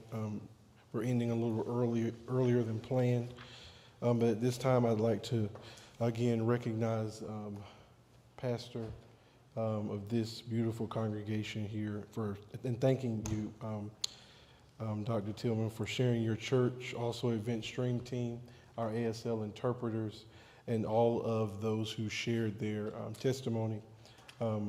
As a commission, I believe the amazing attorney mentioned our charge and the work that we've been tasked to do by the state legislature and by the governor. We have a beginning date and we have an end date. And we seek to do the best that we can to salvage the humanity of the victims and to fight for any form or semblance of justice that these victims have been denied by prioritizing the truth and placing truth first. And in doing so, we would be remiss without honoring and recognizing the communities that we're fighting, the communities that we come into that are fighting for, continue to fight for justice, and will continue to do so far after the end of our work is done. And so I want to acknowledge and give thanks to this community, these organizations who have supported the work of the commission, who have collaborated with this commission, and who are going to continue to fight for justice long after our commission ends. Oftentimes, being a scholar of lynching and racial terror lynching and racial violence, I've heard testimonies, I've seen images, and I've just witnessed this trauma in terms of the history being retold time and time again, I'm oftentimes always left with this emptiness in my gut with feeling, what can we do? What can we do with this trauma, with this history? Pastor Tillman mentioned some of the things that we can do, but as we close and as we close out this month and go into the month of November, we have to recognize the importance of this work, specifically as it relates to what we're seeing today. I believe there's a direct line between the racial terror lynchings that we have investigated and that we continue to investigate with the racial terror and violence that we're continuing to see in this country, right? And so much of what we are talking about, these victims over 100 years old, in many ways their stories are present and their stories are among us. And we have a sacred duty and obligation to stamp out and to fight against any form of racism and injustice. And without being too detailed, I think you all will get my point. It's very important. In addition to individuals losing their lives for a number of things that Dr. Armenti mentioned, including in terms of these lynchings, threats of rape, rape,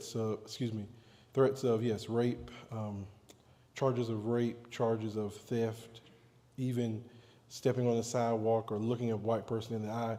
A lot of black people, none that we've been able to document in Maryland, were lynched for exercising the right to vote. I'm closing, Pastor. Just give me a second. And so it's very important as we conclude this commission, if you were looking for something to do right now and also in November, please go vote. It is very important that you do so. And with that, I conclude this hearing. And again, thank you all so much. And have a great evening. Rest of the day.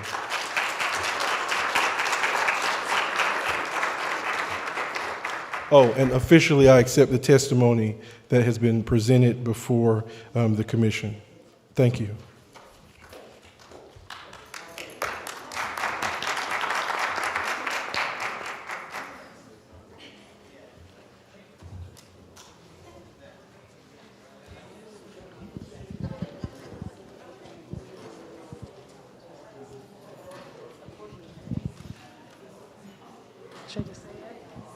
I second the testimony.